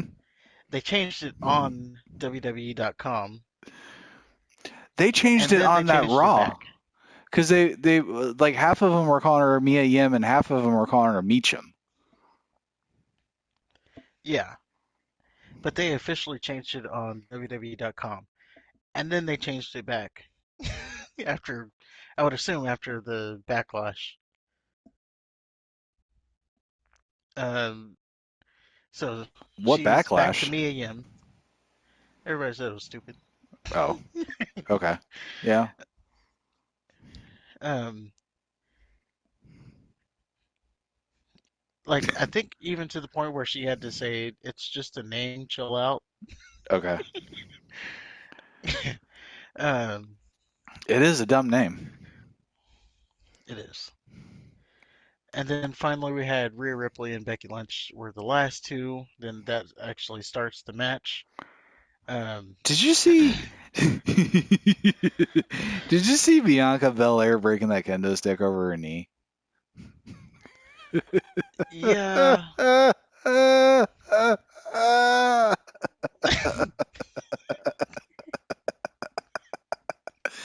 What was that? Bianca didn't have a good match. I'll just say I've never seen her there have a was good that. match. So what he's describing is she tries to break it over her knee. It doesn't break, and then she drops to the ground on her knee, and she's still pushing.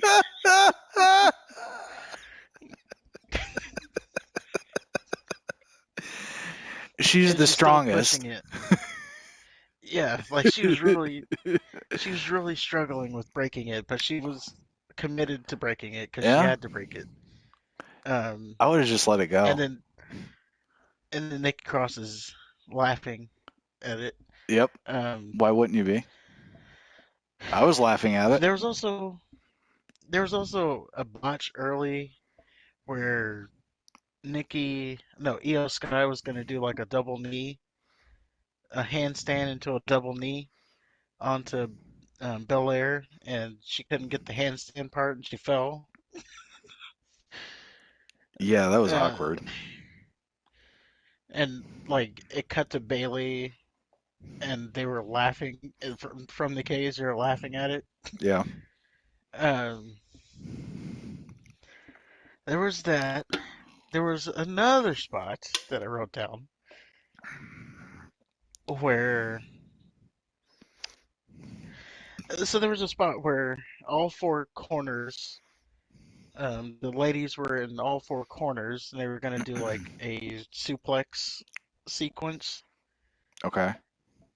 And there was a moment where Bianca Belair is over there trying to she's about to suplex. I think she was doing Bailey. Doesn't matter. But there's a moment where the camera goes to her, and you can see her looking around for her cue to start the suplex. Like Yeah. that She's was awful. ridiculous. I don't understand. I don't understand why everybody's saying how great she is. She's fucking terrible.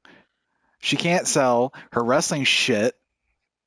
They they say she's the strong and shit, but I mean, whatever. Then they did that ridiculous spot where all the girls are in the corner and they tease Bianca going to powerbomb all of them. Give me a break. Oh yeah, that Tower of Doom thing. Yeah, give me a I hate goddamn that spot. break. Yeah, it's done all the Um, time. yeah, and I never get it anyway. Like I don't know why we do that spot. Like, Bailey am I supposed to also, believe that the person at the bottom is doing like suplexing everybody or something? Like, it's the dumbest thing who's ever. doing the offense there? Well, it's supposed to make the person at the very bottom look super strong. But I'm sorry, Bianca Belair cannot fucking powerbomb 8 women at one time. Well, luckily she got interrupted with a kendo shot, Thank kendo God. stick shot. Um, there's also a spot in this where there was a Io did a backflip off the top of the cage. That was awesome. Um, it did look like Bianca almost tweaked her leg, like broke her ankle. That's She even better. didn't though. If she's gonna be missing some time. No, that's mean. She I don't want her didn't, to get but it hurt. looked like it. Um, but yeah, those are my takeaways from that match. Yeah. I do want to have some positive things to say. Um, number one, I would say Alexa did look pretty good in the match. For Alexa, Okay. that's being positive. Like I don't know, her offense doesn't look impactful at all. Today it did. Okay. Um, that was positive. And Bianca was wearing shorts. That's positive. Rhea Ripley was wearing shorts. That's another positive. So there's my positives out of the match. Rhea Ripley wasn't wearing anything. You can see, you can see those cheeks just flopping. Yeah, that was definitely a positive for the match. Yeah, yeah, yeah. I can't disagree with you there. So my notes were Nikki Cross and Bailey spending all that time getting weapons. And at one point I wrote like, how many fucking weapons do they need? They were getting weapons that were already in the ring. Like Bailey got ladders, but somebody was getting trash cans. And there were trash cans in the ring. Mia Yim, she's getting trash cans, and there's fucking Oh trash yeah. cans already in the ring. So like, why would you waste time? It made no sense to me. I thought it was weird that it was a cameraman just chilling out in the middle of that little separation there. I did. I didn't notice. I noticed him, and I couldn't not notice him. Just um, Becky Lynch really annoyed the fuck out of me. Like she's basically like John Cena, just in female form. Yeah. And I'm glad that Ripley put a stop to Super Becky. Yeah, teasing Belair, power bombing everybody we talked about. The handcuff idea, whoever thought of that should be fired. Like, I don't know, how are you gonna get handcuffed with your own handcuffs? It was taking too long to set up anyway. Right. This is dumb all Like around. they were struggling so hard with that. The spot where Mia Yim was on Ripley's back, and then Ripley just dove into the ladder. That was amazing. Dare I say, awesome. Oh, I did also write down what was the other ladder there because they didn't use it. Right. Yeah, she got two ladders, and yeah, and then Super Becky did a leg drop off the cage, and Damage Control lose yet another match. Of course they did. So I gave it 2 bags of chips. Get rid of them. I gave it. I actually gave it a 1.5. Okay. Yeah, I did a half. Um, it just seemed. I don't know. It seemed like they were just like a spot fest, if I would say. I don't know. There's something. There's something off about the match, and it wasn't just the botches. It was just. I would almost say it was like overly choreographed. Well, it is. I mean, it is the women. Like their shit always just seems like more like a dance than an actual fight. Well, that one was. But again, shout out to Rhea and Bianca for the shorts. I think Rhea looks like the most legitimate. Like out of all of the women there, Rhea was the only one that I could believe would be an ass kicker.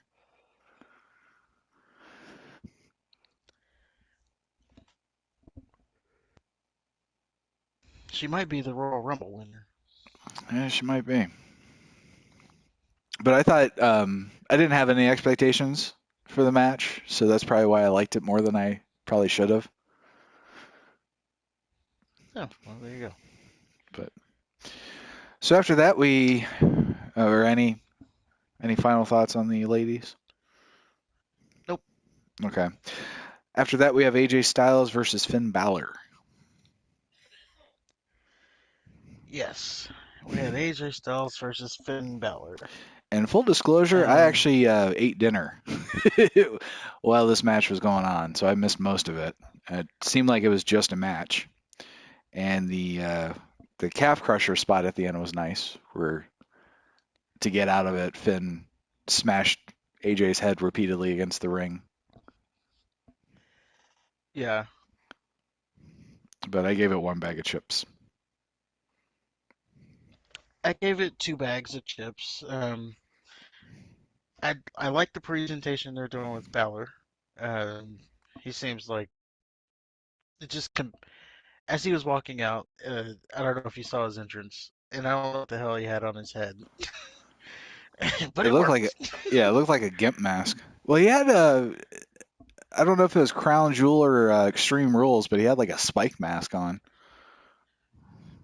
Yeah, I think that was Extreme Rules. Okay. Yeah, he had that spike mask on. This time he just had like a solid black mask on. Um, I was wondering how he could even see through that thing, but and then even AJ came out with a mask. His mask was I don't know what the hell that was. It was like the old Fallout like gas masks. Okay. Because you know the OC they have that Um, that gas mask thing. That's what it was supposed to be. yeah.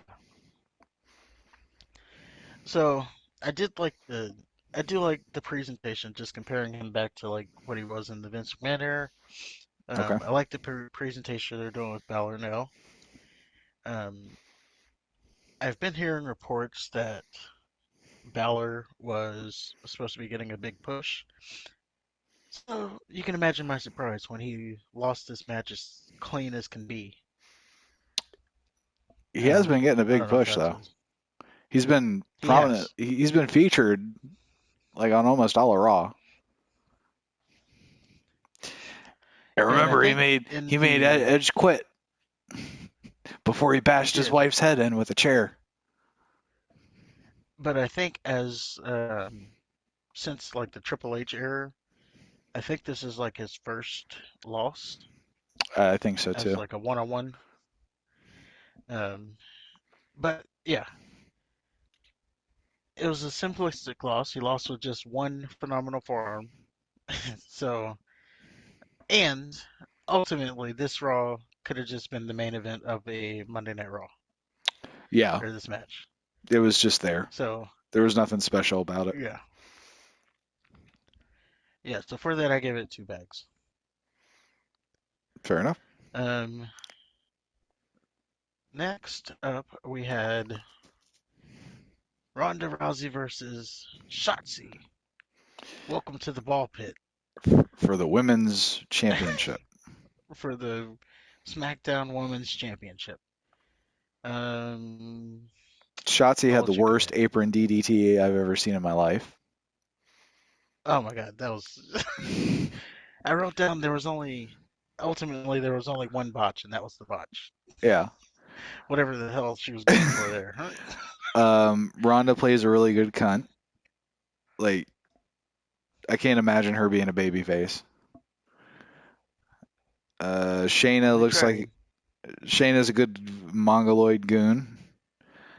I thought it lasted too long, especially since, much to your point earlier, they're two, badass MMA fighters, and Shotzi is a Shotzi. So Yeah, how this? especially like before the match, they were sitting there talking about all the ligaments that she can break and Uh huh. this, that, and the other. It's like, oh, you can snap her ankle. Yeah, but maybe I want to snap her arm. Right. They're doing that, and then yeah, the match went. I got 7 minutes. That might be inaccurate, but Okay. that's what I got. 7 minutes. I timed it because I said this match should not be more than 4 minutes. it shouldn't be more than 5 minutes if I'm giving it. That's like a UFC title match. Hmm. You get 5 minutes in the first round. It shouldn't go past the first round. Yeah. So, And the fact that Shotzi held right. her own against Shayna Baszler and Ronda Rousey is a joke. I don't know what's big. I don't know what's a bigger joke: the fact that they're trying to make us believe that Shotzi can hold her own against those two women, or that Liv Morgan's a hardcore icon. I mean, she's Terry Funk. Yeah. She's Cactus Jack over there. So I gave this bag half a bag of chips, or I gave this match half a bag of chips, rather. Obviously, Ronda I won. gave it. The fact that, and it was way Uh, too competitive than it should have been. yeah, it was super competitive. I gave it one bag of chip. I also wrote down that as competitive as this match was, and you got the ballsy badass. I don't know how many times they needed to say that. She got in the armbar and tapped out immediately. Like not even there wasn't even like a struggle of oh I'm gonna fight out of this or I'm gonna try to get to the ropes. Like There's no as soon drama as the or suspense. yeah Yeah, as soon as she got in the armbar, she started tapping. So like we got all this build and then you end the match right away because you get put in the armbar. right. So kind of booking blunder there. Yeah, I don't get it at all. I the the ladies that they decide to push are just awful. I think we know why this happened Why? because it's war games and Shotzi has the tank. So you're telling me that Shotzi was put into a title match simply because her gimmick involves a tank? Yes, and it's war games. Obviously, Why wouldn't she be put in the War Games match then?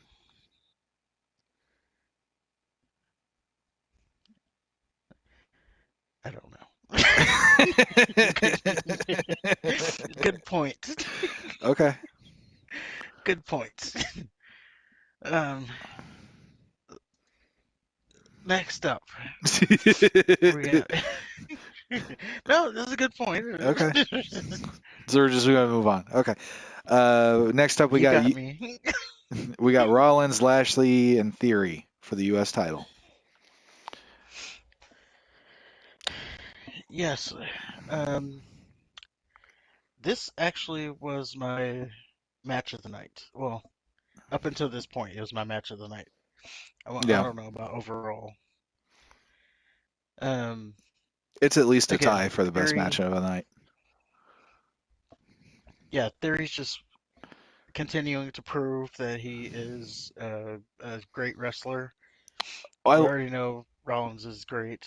I love how the match started, where Lashley immediately dumps Theory outside, and then Rollins ran past Lashley to do the same.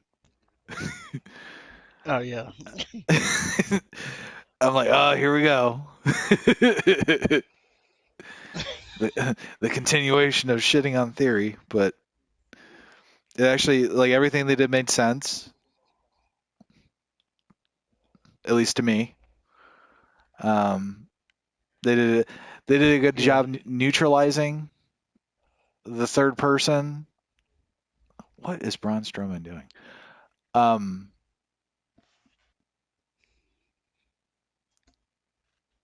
Help me. I lost it. they did. They were neutralizing the third man. Yeah, and Um, I liked how Theory wasn't running away from squaring off with Lashley. Like there were times where he would get Seth Rollins out of the way and specifically go after Lashley, so he wasn't, playing a chicken shit. yeah, yeah. There was a few spots in this match that I thought were really creative. There was the one spot, the ending I thought was pretty creative. It involved all three guys. Um, We'll get to that in a second. And then there was another spot where Theory and Lashley were both on their hands and knees, and Seth Rollins ran and jumped off of Theory's back and hit the stomp on Lashley. I thought that was pretty creative. I felt like he's done that And before. I don't remember it if he has. Okay. And then the ending, you have Rollins. He did a top rope suplex, which usually goes suplex into a Falcon's arrow. Mm. So he does his top rope suplex. He rolls through, goes for his Falcon arrow. He picks Theory up, gets hit with a spear by Lashley, and then Theory falls on him, on top of him, for the win. Well, he rolled at the last minute. It's like with the last sap of strength that Theory had, he had enough ring awareness to just roll over onto Seth, or yeah, Seth, Yeah, and pick up the win. And I had to watch it more than once because I didn't know. Like at first, I thought it was stupid, and then yeah, I had to sit on it for a minute. But then the more I thought about it and the more I saw it, I like it. I think it's a really good, clever way to end the match. Seth didn't lose outright. Bobby Lashley didn't lose outright. Theory didn't win outright, but he still won in a way yeah, that he was was just kind of. convincing. It was great. I like there's a part where Lashley threw Theory into Seth Rollins, and the commentary is like Lashley just literally used Theory as a weapon against Rollins. Oh yeah, Thought that was kind of funny. I know I just shit on the commentary, but I gotta give them credit where it's due. Um, Always fun watching Lashley toss around two grown men because there was a point where he was just having his way with both of them. That was great. yeah. There Um, was a point where I even laughed out loud when he had them both in the Hurt Lock. right. He Like, had oh, like okay. Theory was just like trapped. Right. I honestly thought that was going to be the finish, and I was about to get pissed. Well, I mean, it would have been creative if he was trapped. I guess, but still. Um, yeah, and I even wrote that it was a weird finish, but at least it was a clean one. Like there wasn't a ref bump, there wasn't like a chair shot. It was a legit win, but it still gave the people in the match that lost a reason to still they still have a reason to go after the title. They still have a bitch. Yeah. And I wonder if Rollins is going to be the next in line for Reigns again, or if he's going to continue to feud with Theory because they got the title off of him. So I don't know if they have like bigger plans for Mm, Rollins because Rollins was he was kind of like Cena, where he was wrestling every Monday and doing the open challenge, which was entertaining as shit. yeah. Like some of the best moments of Raw have been those U.S. title open challenges. So for them to, I don't know, for them to do away with that, either Seth Rollins is going away or he's got a big feud or he's going after Roman. Well, I think this was more so just them trying to build Theory back up. Um, I guess trying to like get past the whole Money in the Bank fiasco. Mm-hmm. Um, I'm gonna put aside the whole thing about him winning the United States title. I did not include that in my rating. You know, obviously it doesn't make sense that going back to him cashing in only to turn around and win the title now, and also that being an open challenge. Still didn't make sense. Right. That he just failed to cash in, but now he turns around and wins the title. Right. So he could. So I'm gonna put that aside in the rating. Um, but I think they just this is more so building theory back up because they knew they fucked up with that whole thing. I don't know what they thought was gonna happen. I thought maybe they just thought like the fans were gonna be okay with it. I don't think they were thinking at all. They just wanted to get the briefcase off of Theory. He had Triple H just scratching his head. How do we get this thing off of Theory? Let's shit I on got him. it. It worked for me. Yeah. So, uh, well, but now he's turned around and won the title. So, good for him. Yeah. We'll see I how. gave the match 4 bags. I give it 3.5. So we're actually pretty on par with the ratings this time. We are. Yeah. Um, I guess to spoil what was in the opener, obviously we still the both the ladies matches have gone through and we have no Sasha Banks. So spoiler, she didn't show up. There was a report that they muted the crowd because they were chanting. I didn't hear it. I wasn't listening that close, but apparently there was a Sasha Banks chant because they were in Boston, Uh, and that got muted. well, Um, and I got I know they muted. muted. Go ahead. Huh? I was going to tell a bad joke. You go ahead. I was gonna say. I was just gonna say. The only time I heard him get muted was when Ronda Rousey Um, said something about being the baddest bitch or something, and they muted it. Hmm. I know Becky Lynch called. Oh no, she said I'm the goddamn champ. That's what she said. I'm the goddamn champ, and Oh muted it. yeah. There was a part where Ronda said, "I could beat you with my feet."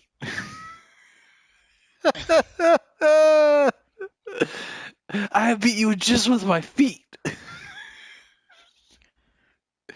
Yeah, she's a good bitch. Yeah. Okay, so anything else with the U.S. title? No, we're pretty close on the rating there. All right. And that brings us finally to our main event of the evening. In our final War Games match, we have the Brawling Brutes with Drew McIntyre and Kevin Owens versus the entire Bloodline.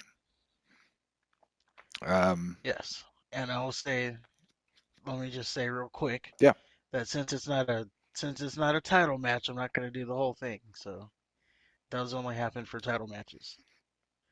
what whole thing? My big main event of the evening, the reigning independent, all that stuff. Oh, okay. Not gonna happen because I just want to make sure that everybody knows that that's why it's not happening. Okay. Um, Mm. I thought, or my notes were Kevin Owens in the dusty shirt was a really nice touch, since he's the one that invented the match. I thought that was a nice little nod. Um, I had a thought though, like the whole thing was around Sami Zayn betraying the Bloodline, right? So let's say for shits and giggles, let's say Sami Zayn does betray the Bloodline. What does the Bloodline lose? Um, They just lose a match, right? yeah. Like they don't lose their titles, they don't lose they don't lose their power, they don't really lose anything. And conversely, like what does Sami Zayn gain? He doesn't gain power, he doesn't gain titles. So it was just really weird that they had that. There's no real stake if like even if he fucked them all over and they lost the match, they'd still show up on Monday like okay. Right. They just lost a multi-man match. So anyway, Right. So yeah, it didn't make sense that I just they had were that building thought. it. That makes you make a good point there. I noticed that when the Bloodline came out, Sokoa Joe didn't throw up the one. I don't know if that's a thing that he does or not, but that kind of I thought maybe he would be a turncoat if they were going to go that direction. He was just being a straight hard ass. That's all he Okay. was doing. Yeah, and yeah, that ultimately my hunch was wrong, but I just I happened was to getting notice. major, I was getting major Umaga vibes from him today, though. I know you call him Joe, but I was getting Umaga. Like when he had that moment where him and Kevin Owens were like in the middle, Uh-huh. and Kevin Owens threw him into the cage and he no sold it, Yeah, and then he kept hitting him, and he was doing the Umaga thing. right. I don't know. He was like absorbing the punches He'll always be and getting Sokoa more Joe. powerful. He was absorbing the punishment and getting more powerful. It's almost like he was hulking up, if you want to go that far. He went head first into the cage and just turned around slowly. Yeah. But then the super kick Um, that did him in. well, it's gonna have Jay, to happen at some point. yeah, Jay was awesome as always. Um, he kept selling mouthpiece McFingerbang's move. Like, you know how he always does the little finger breaking shit and the same shit over and over and over and over and over again because he doesn't have any diversity in his offense. Oh, Butch. Yeah, I call him mouthpiece I was like, I McFingerbang. don't even know who. I was like, I don't even know who that one is. Gotta keep up. I was trying to figure that one out. I'm like, who could that even be? But yeah, the whole match, Jay is selling his hand. Like, I don't know if he legit has an injury or not, but like every time he'd punch somebody, like, oh damn, like I just thought that was really cool. Um, I noticed that Jimmy wasted time getting tables right around the time where I said, man, this is really good, and they don't have to get weapons. Yeah. Um, the that 10 beats of the Belgium spot was really dumb. I think out of the whole match, that was probably the part that like got me out of it. It's just stupid. Okay. And the finish was awesome. The I think finish was definitely good. this might The be the best story, Survivor Series I've ever seen. yeah, the story, like this whole, you want to talk about long-term booking. They've been building this like for months. Jay not accepting Sammy, and then Sammy finally did something to prove himself to Jay, turning on Kevin Owens. Um, like if you kept a equal eye on things, as I did, I don't know why I did, but Sami Zayn and Kevin Owens, they had never gotten physical up until that end moment. No, I think Like even there was a part where Sami Zayn stood in Kevin's way, and then somebody else tangled up with Kevin, and then they kind of separated then. But that was yeah, like so there was the that was face the off. extent of their that was the extent of their altercation. Yeah, there was the face off. Didn't get physical there because someone interrupted. And even like during the counts after Owens hit the stunner on Roman Reigns, Sami Zayn broke it up by holding the ref's arm. He didn't hit Kevin Owens. Right. So I thought it was clever that they hadn't gotten physical yet until the turn. Well, I don't know if it was a turn because he's already a heel, but That's yeah. They what I don't understand is they made it seem like he sold his soul, but isn't the Bloodline's a heel faction, right? yes. Like I don't. And they made it seem like he just snapped and he's like a bad guy now, but Yeah, and the he fans were booing and like he was already a heel. What are you okay. I'm glad I didn't. I'm glad it's not just me then. like he just recommitted himself to his heeldom. Okay. Or is he supposed to be a heel but friends with Kevin Owens, who they've already Well, wrestled? I guess I don't know. People thought he was gonna. They wanted him to turn back, but as you said, if they did it there, there's no real gain. Like No, they just I don't lose a know, they just match. lose a match. They don't lose a title or anything. Yeah. Like, oh, we lost War Games. Okay. I still have my two belts. My brothers still have, or their cousins. Well, my cousins still have their two belts. Sokoa Joe still has his towel. I mean, Yeah, so nothing's really lost. right. But so, what would you give this match rating wise? Or did we go over the I gave finish? it. We didn't. I kind of You alluded brushed to over it. it. Yeah. So the finish saw Kevin Owens. Who was he? I don't remember what his name. He stuns Reigns, and Sami Zayn comes to break up the count, and then Sammy and Owens have a face off, and Owens is like, "Oh, this is your family," blah blah blah blah, and then one of the Usos try to super kick Owens. Owens catches the kick, which leaves an opening for Sammy to go for the low blow, and then it looks like Yeah, he asks Reigns something. I don't know if he asked for permission or like, hey, "Do you believe me now?" type thing. But he gets something from Roman, and then he gives a hell of a kick to Kevin Owens, and it's kind of like the betrayal. Kevin Owens is shocked, and he's leaning against Sami Zayn, and then he throws him on the ground and gestures for Jey Uso to hit him with a splash for the win.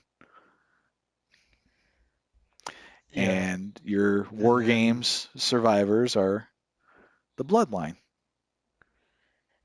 and then post match, Jay and Sammy finally embrace and hug, which got a huge pop of Usi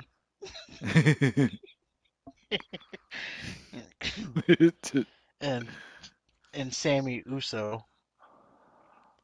And I was saying, honor, he is no longer honorary. He is full blown Us.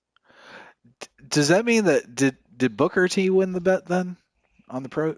Did you watch the pre-show?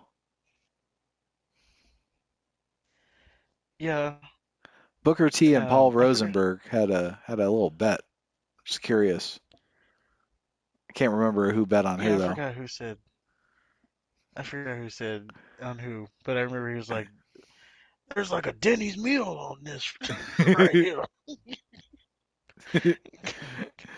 Well, I love that. I love that Paul Rosenberg was clearly trying to not bet. He was just doing it for the camera, but Booker T was all like, "Oh no, we're betting. You better pay up too." Oh yeah, that was the funny part. He was like, "You better pay up." I'll threaten you on TV. I don't care. And you have the Kings like, "Wait, get this on camera." It's like, put your money where your mouth is. So what would you give the men's war games? I gave it.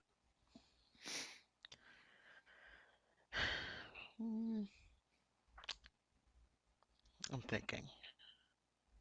I'm gonna put it at 4.5. Oh wow. I still can't do 5, and just just all in all, the build up, the whole story has been led to this moment. So we got the payoff. Yeah, I give it 4.5 because of Okay. the story. I gave it 4. Um, pretty much for the exact same reasons you did. That and I kind of didn't expect the Bloodline to win. I did think that there was going to be some shenanigans of some sort, but none of that happened. So it looks like the Bloodline's stronger than ever, unless it's a long con Yeah, I by did Sammy. think I did think we were finally going to see the Bloodline take a loss. Um, just because this would be the one moment to give them a loss, Right. since it wasn't for anything ultimately. This is the one time. I don't know if you still pin Roman because he's got that streak going, but you could at least have them take a loss, Right. look vulnerable. Um, I guess this is ultimately building for. It's still kind of looking towards they're building all this for The Rock to, I don't know, take the bloodline down. If it's not The Rock, I don't know. I don't know who else it could be. Why would The Rock take the bloodline down? I don't know, because that's the dream match that we've been building this whole. Like, this is what it's been supposed to be building to, because Roman Reigns is the head of the family, and then The Rock says, "No, I'm the head," or whatever he says, and that's what they fight over. Right. It doesn't Uh, make sense to me that somebody who's not even going to be there the night after is going to take the bloodline down. I can see them having the match and having a good match, but I just don't see.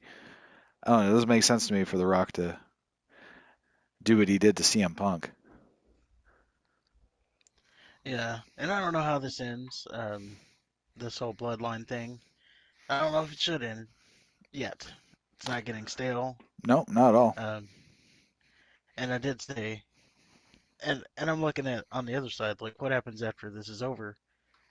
We Right. get what's we get Raw. That's what happens. So, so this might as well keep going as long as it can. Yeah, clear. I mean, there's a reason why they're the main event. The bloodline is clearly the best of all of WWE right now. Maybe of all of wrestling.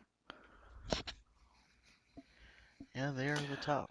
I just wish they would invest maybe just a smidgen of that energy to some of their lower card.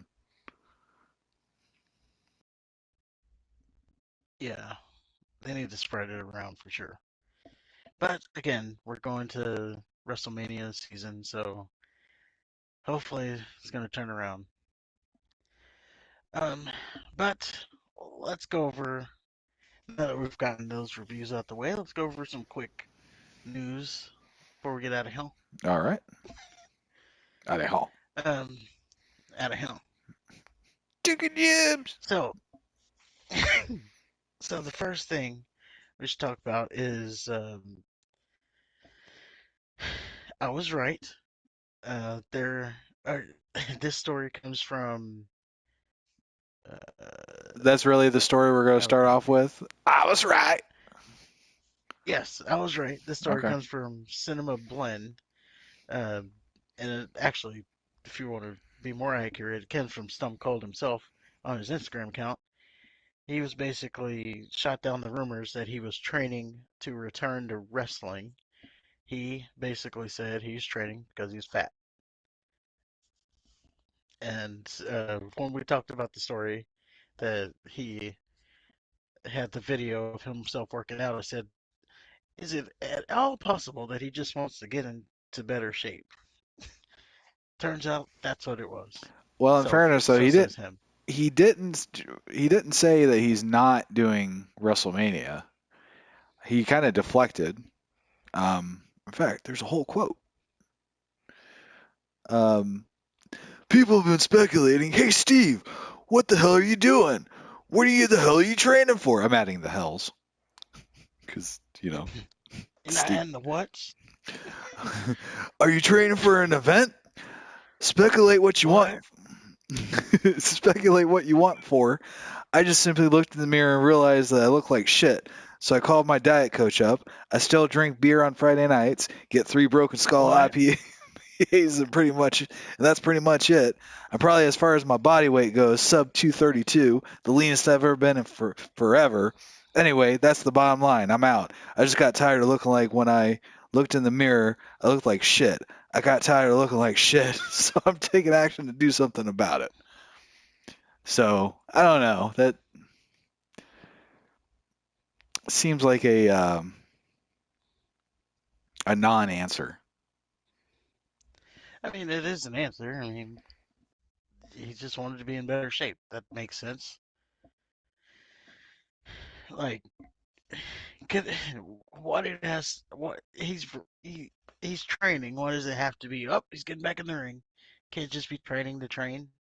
Now, he didn't squash the idea of him being going to WrestleMania, but I think that it could also have been that. I mean, I think he shows up at WrestleMania. I think he has a match at WrestleMania. Um, so yeah, that's not out of the question. But I don't think he was working out just for that solely. I don't know. I mean, there's a reason why he posted it. He come on. He So had a look at it. Steven or not Steven. Yeah, Steven. Steve Austin is. He's not stupid. He's smart enough to realize that if he does something like that, people are going to speculate and shit. Especially, this is around the same time that reports have happened where he was offered a WrestleMania match. So I think he's deflecting. I think he's doing the old school. I ain't coming back, and it's going to be a surprise. Well, the timing was a little bit off on that. Um, now that leads into our next story Well, how was the timing off? because it does. Well, I'm just saying the timing.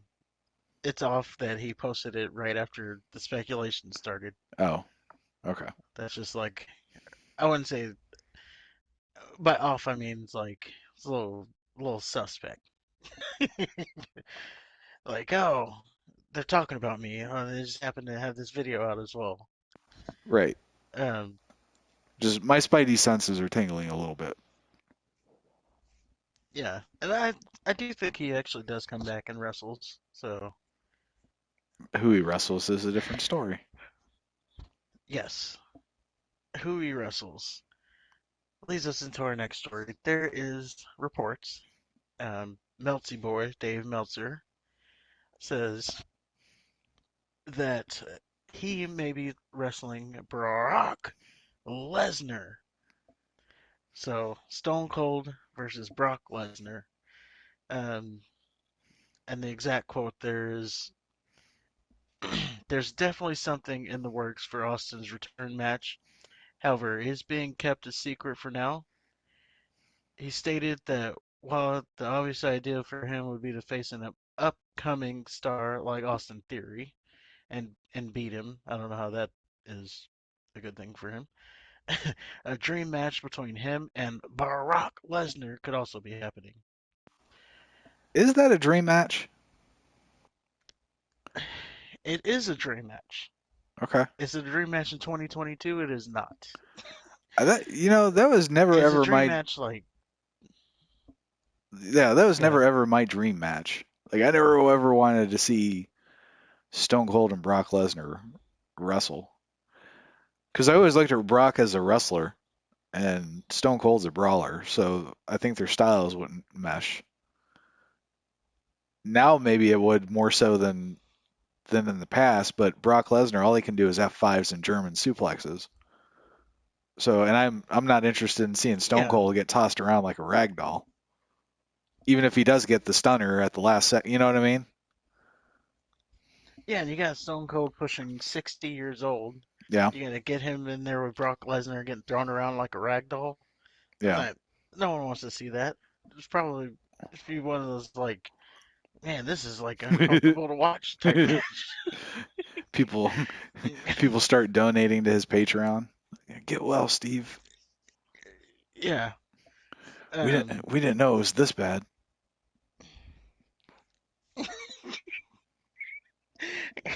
and then the reports come out that he got knocked out after the first German suplex and wrestled the whole. He wrestled the whole match unconscious. Wasn't that what the Undertaker did?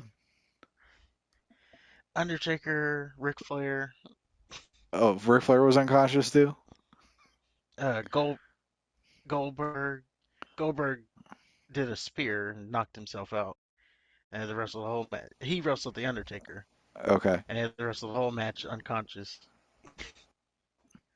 like just going through the motions. I bet Oh Bret boy, that was like, I bet you want Bret to talk Hart about a loved bad that. match? That was like one of the worst matches in history. Mm. Yeah, I never Like watched there was a point where the Undertaker was trying to do the tombstone on Goldberg, and Goldberg was like out of it, so he wouldn't get in position. And poor Taker. Undertaker's like, yeah, Undertaker. He goes to do the tombstone, and he like you can tell like he was trying his hardest to protect Goldberg, and Right. Be a Goldberg was doing everything he could to not get protected. It was I, just bad. WWE Goldberg just is not good. I was never a fan of that iteration of him. Yeah. And we kind of touched on this last week. Was it last week? It doesn't Um, matter because it kind of doesn't the exist. well, I was just saying, kind of the dream matches for Austin, or not dream matches, but the match lineup for Austin. Hmm. I do like the idea of Theory. I don't like the necessarily him going over Theory because Theory needs to rub more than Austin does. Yeah, it all depends on like it, if you're gonna build somebody up and get the rub, then Austin has to lose. Which who do they have right now that would lose to Austin or that would beat Austin rather? I can't really think of anybody. I guess Um, you could if you do some serious rehab with Theory. If that's the person you want to go with, then maybe. But right now, can you see him beating Austin? no. So And he was supposed to be the John Cena match at WrestleMania. So who's that? Theory, Oh, remember that was supposed to, he was supposed to be the John Cena match, but now right. that's Logan Paul. So um, I have an idea though. Okay. Roman Reigns. Versus If Austin. if yes, if you can't get The Rock, you give him Austin. Of course, Austin's gotta lose that match. You can't go in there and beat the Tribal Chief, Stone Cold. Sorry, you gotta get in there and get the job done. I don't But I like it. think that if I think hold on, I think if you can't get The Rock, then that's the next best thing. You want to solidify? I'm talking about making Roman Reigns solidify as one of the greatest of all time. I don't care if the I don't care if Stone Cold's 60. You get him out there, you get him on the ground, looking up at the lights, losing to the Tribal Chief. Well, shit. If you don't care how old he is, why don't we just wheel out Hulk Hogan? He can get it too.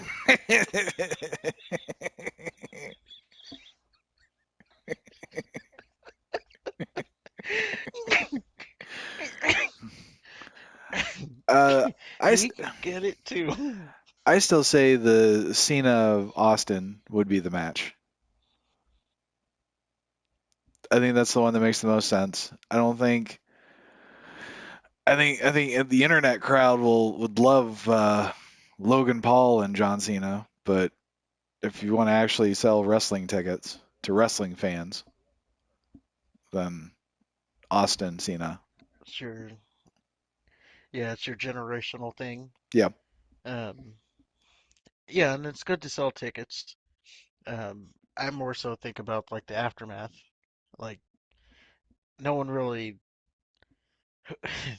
no one really benefits from that match but going forward. nobody gets fucked over either. So if Cena or Austin lose that match, big picture it doesn't hurt them. Like they don't lose to a 60-year-old legend or Right. they don't beat a hero. So you just have two legends that have a legend match. I think that's I think that's the way to go. If I was Back in my booking days. Back in the OVW Yeah, back when or I something. back when I wrestled and booked.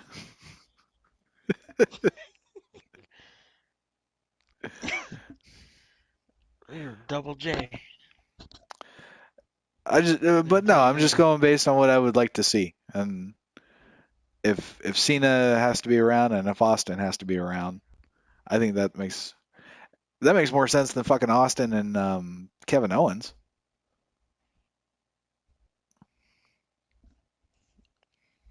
Yeah, it does. I mean, that was Stunner versus Stunner, so that's why that was the thing. It's not Stunner versus Stunner because Kevin Owens stole his move. It's not like he came with his own Stunner. It was the Stunner versus Stunner. Speaking of which, Stunner versus Stunner. Uh, I don't know if this match could even happen because of uh, the reports going around with Randy Orton. But Randy Orton versus Stone Cold would be one that I'd like to see if it could happen. That'd be interesting. Yeah, the Legend Killer versus the Ultimate Legend. Yeah, Yeah. But I don't. With the reports going around, I don't think that much is going to happen because it doesn't sound like Orton's going to be back by WrestleMania. yeah. Didn't he just have surgery? Yes. Okay. And apparently his back is a lot worse than they thought, so they don't Yeah. know if he's coming back at all. Well, But apparently this surgery saved his career or something. oh, So I don't because know. the last things I was saying was his career might be over because of this injury. I guess we'll see. But but that would have been one If Randy Orton Orton starts versus. managing Shinsuke Nakamura, we know the answer. What's worse is he's going to start managing Riddle. No, it'd be Shinsuke. And then Shinsuke adopts the little Randy Orton Viper gimmick. He becomes little Randy. Basically the Baron Corbin thing, but just better. Because it's Randy Orton and Shinsuke Nakamura. Yeah. I can just imagine Shinsuke trying to figure out what Randy's saying and vice versa. You got dressed like the Viper, and then Shinsuke comes out dressed like Jake the Snake. Like, what are you doing?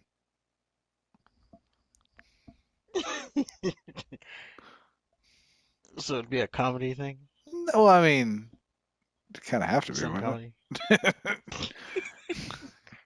it? I guess. I mean, Shinsuke's not going to be serious. Not now. I guess. The ship sailed on that. Oh, he still got a little, No, he doesn't. yeah, a little bit. Mm-mm. He's got some in him, No. especially when he showed up on NXT. Okay, he got something in him still. Yeah, when he showed up on His NXT, and entrance is then still there. that was it. Yeah, his entrance is still good. So there's that. Yeah, he does have a good entrance. But we got one final story, and I'm trying to figure out how we're going to piece this together because there's a lot to it. The final thing is we have more CM Punk and the Elite stuff. There's three main things that happen. Uh, we have Kenny Omega. He finally spoke on it. We have CM Punk making jokes on it, and it led all the way up to Dynamite, which we already went over previously. The whole them doing the CM Punk moves. But let's go down this rabbit hole of what happens with the CM Punk stuff. Okay. So we start out Uh, on the f- latest. Uh, well, didn't it start at Full Gear with the fuck CM Punk chants? Because I thought the Elite. Oh, yes, that's where it started. Okay. So, oh yeah, I forgot that show got erased. So last week, at Full Gear, the crowd was chanting "Fuck CM Punk," and that. So then we go to this this past Monday. Every Monday on YouTube, there's an episode of Being the Elite, which is a vlog for the Elite. That's not important, but what is important is at the always at the end of the episode they play like their match to music. So they're playing music over this match. You can't hear anything, right? So you just hear the music playing and you see the match. And all of a sudden the music cuts out and it just Hmm. very openly plays the crowd chanting "fuck CM Punk," and then you got the camera panning to the crowd as they're saying "fuck CM Punk." This goes on for I don't know a couple like let's just say like 30 seconds, and then the music goes back on, and then they finish the rest of the match. So that was the first thing that happened, and of course people were upset at that because they took that as them taking a dig at CM Punk. Right. Then we have Kenny Omega. He he broke his silence on this whole thing. He did an interview with um, Sports Illustrated, a pretty big company there. They're all right. uh, this happens before Dynamite. So in his interview with Sports Illustrated, he said there are things no one can talk about, so I'd encourage people to let it go. It doesn't change that we want a team effort in AEW. I don't mean I don't even mean um, implicitly myself and my opponent. It also means the referee, the fans, the people who set up the ring, everybody. Even a technical error can ruin a match. He said I can refer back to the exploding barbed wire match. I don't know if you know what that was. One of the biggest botches in AEW history. How's that? um, so they have this exploding barbed wire match where it's barbed wires surrounding the ring and little explosives throughout the ring.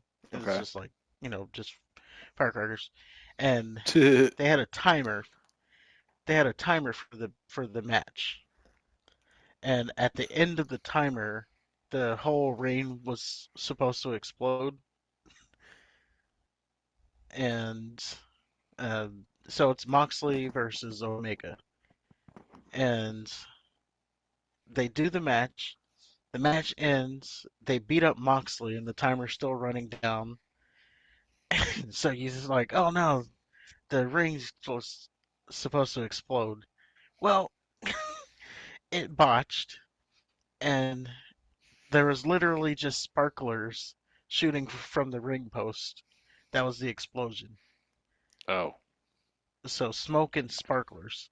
Now, what made it worse, if there's that's not worse. bad enough, Okay. yeah, what made it, if that's not bad enough, what made it worse was Eddie Kingston,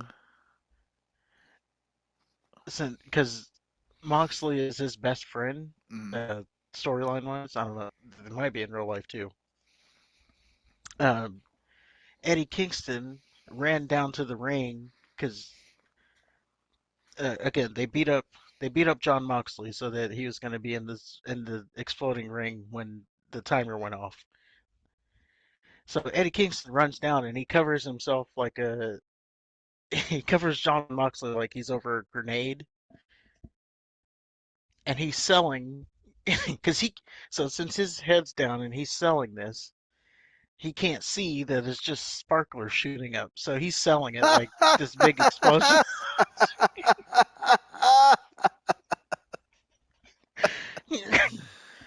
Okay. So yeah, That's yeah. That's very TNA-esque right there. yeah, and that was a big thing. And then everybody was like, "Well, I mean, what do you want?" He wasn't gonna. They weren't gonna really blow the ring up, but Well, then what don't they got don't was fucking advertise a match like that. yeah. So If if that's if you're advertising an exploding death match and the end result is possibly sparklers, then don't have the match. well. Apparently, there were supposed to be more, but they didn't go off. So all that went off was the sparklers. Well, Uh, so yeah, so that's what he was talking about. And then he okay. says, "So I encourage people to move away from it because there's no information to be released. Though I cannot talk about it, I do want fans to know I still want the best for pro wrestling." He went on to further say, "This isn't Kenny Omega and the Young Bucks against CM Punk. It's people trying to show off their craft. You can boo Kenny Omega or the Young Bucks or CM Punk, but I hope people don't forget we're human beings struggling to show our art." Ugh. So he says this to Sports Illustrated. Yeah. And Um, Sports and Illustrated again, printed it. I'm just an artist. I'm such a unique swallow. I need everybody to see my vision and my art. Imagine Conor McGregor and Nate Diaz. Oh, we're just artists. You just want to see our art in well, the octagon. Fucking stupid. Fuck Kenny Omega. I mean, that would be equivalent to just saying, I'm a fighter, I just want to fight, I guess. No, it's not because you're not supposed to be an artist. You're supposed to be a fucking wrestler. You're supposed to want to fucking kill your opponent, not create art with you with some dude. And Yeah. that's why Kenny Omega gets laughed at by real wrestling fans. But I digress. So he said that, and then was that the end of it? That's the end of what he said. Okay. But then we also got CM Punk. Uh, And he said all that. This was before their little juvenile match. yeah. Okay. So he says this, and then the match happens. So he's a hypocrite. Again, He's this not only this a is why. daisy, he's a daisy and a hypocrite.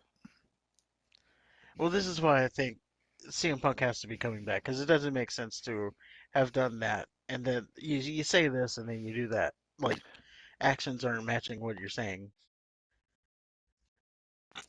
Well, um, especially with the whole legal, like I can't talk about it. Nobody can talk about it. But then you're doing this. Making fun of it. Uh-huh. Which I believe the elite or at least the young bucks are that stupid.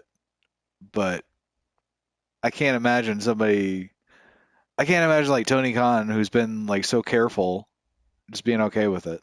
You know what I mean? Yeah, yeah, and he would have proved this, so it all Right. didn't make sense. No. Um, and then coupled with this, you have CM Punk. He was doing he's doing like some MMA power hour or some shit. Uh, where he's doing commentary for MMA, Okay. and these I like announcers how and him, I they, like how anything not uh, UFC is just called MMA. well, it might, yeah, that's true. um, yeah, he's talking with the announcers, and there was a clip that circulated around where they're kind of making fun of the whole thing as well. So, um, they're talking about Fury Pro Wrestling, whatever the hell that even is. But they're like, hey, we need a big signing for Fury Pro Wrestling. You think we can get this guy? Talking about CM Punk. And CM Punk says, "Oh, you don't want me. I'm bad for the locker room." And then the announcer says, "Oh yeah, we don't want this guy. He'd ruin the whole company." And at this point, CM Punk has his hands over his face, laughing. Right. And then he says, "Whatever you do, just don't let him do any press conferences." And the Well, guy's like, yeah, CM Punk is laughing the whole time. So he's making fun of it. The leader making fun of it. I think it all leads to it kind of has to, doesn't it? a comeback. Yeah, and I think I don't know. I don't know when the comeback is because again, he is still hurt. So Right. there's that too. But um, I'm gonna say that's what it's leading to. If it's not, then I don't know what the hell.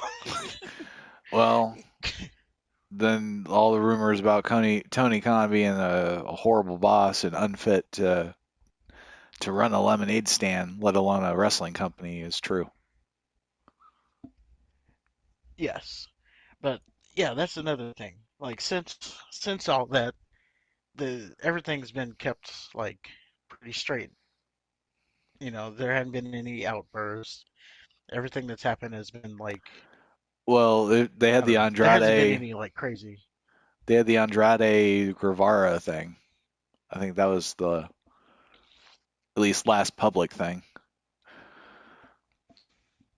Yeah. Oh, I'm just saying they've had a string of being pretty I don't know calm, being professional. I guess you could say. So um, I don't know. If I'm putting my prediction on it, I say CM Punk comes back to AEW. Yeah, I mean, I don't see them being clever enough to pull the wool over our eyes like that. So yeah, either they're coming back or they're dumb. Well, only time will tell. And if they are, if But he's not coming back and this is legit, then I can't imagine why CM Punk wouldn't, sue yeah, because they're publicly shitting on him on live TV. well, he's giving it back. Like he's doing it too. So I don't know. He's not pretending to bite people. He's not pretending to bite his commentary team. Yeah, that is that was quite the thing, quite the show. But I think that is going to do it for this week, Alrighty, as we have gone pretty long, haven't we? and we had a lot to go over. Yeah, we did. Well, any final thoughts But as we wrap up? no, don't forget to hit the like button. If you liked anything, let us know in the comments. If you disagree with anything, let us know in the comments. Let us know what you thought of War Games down in the comments below, Yeah, what was your favorite and we'll match? see you. You asking me or them? Our fans. Yeah, let us know your favorite match in the comments. And we will see you on the next one. Have a good night, everybody.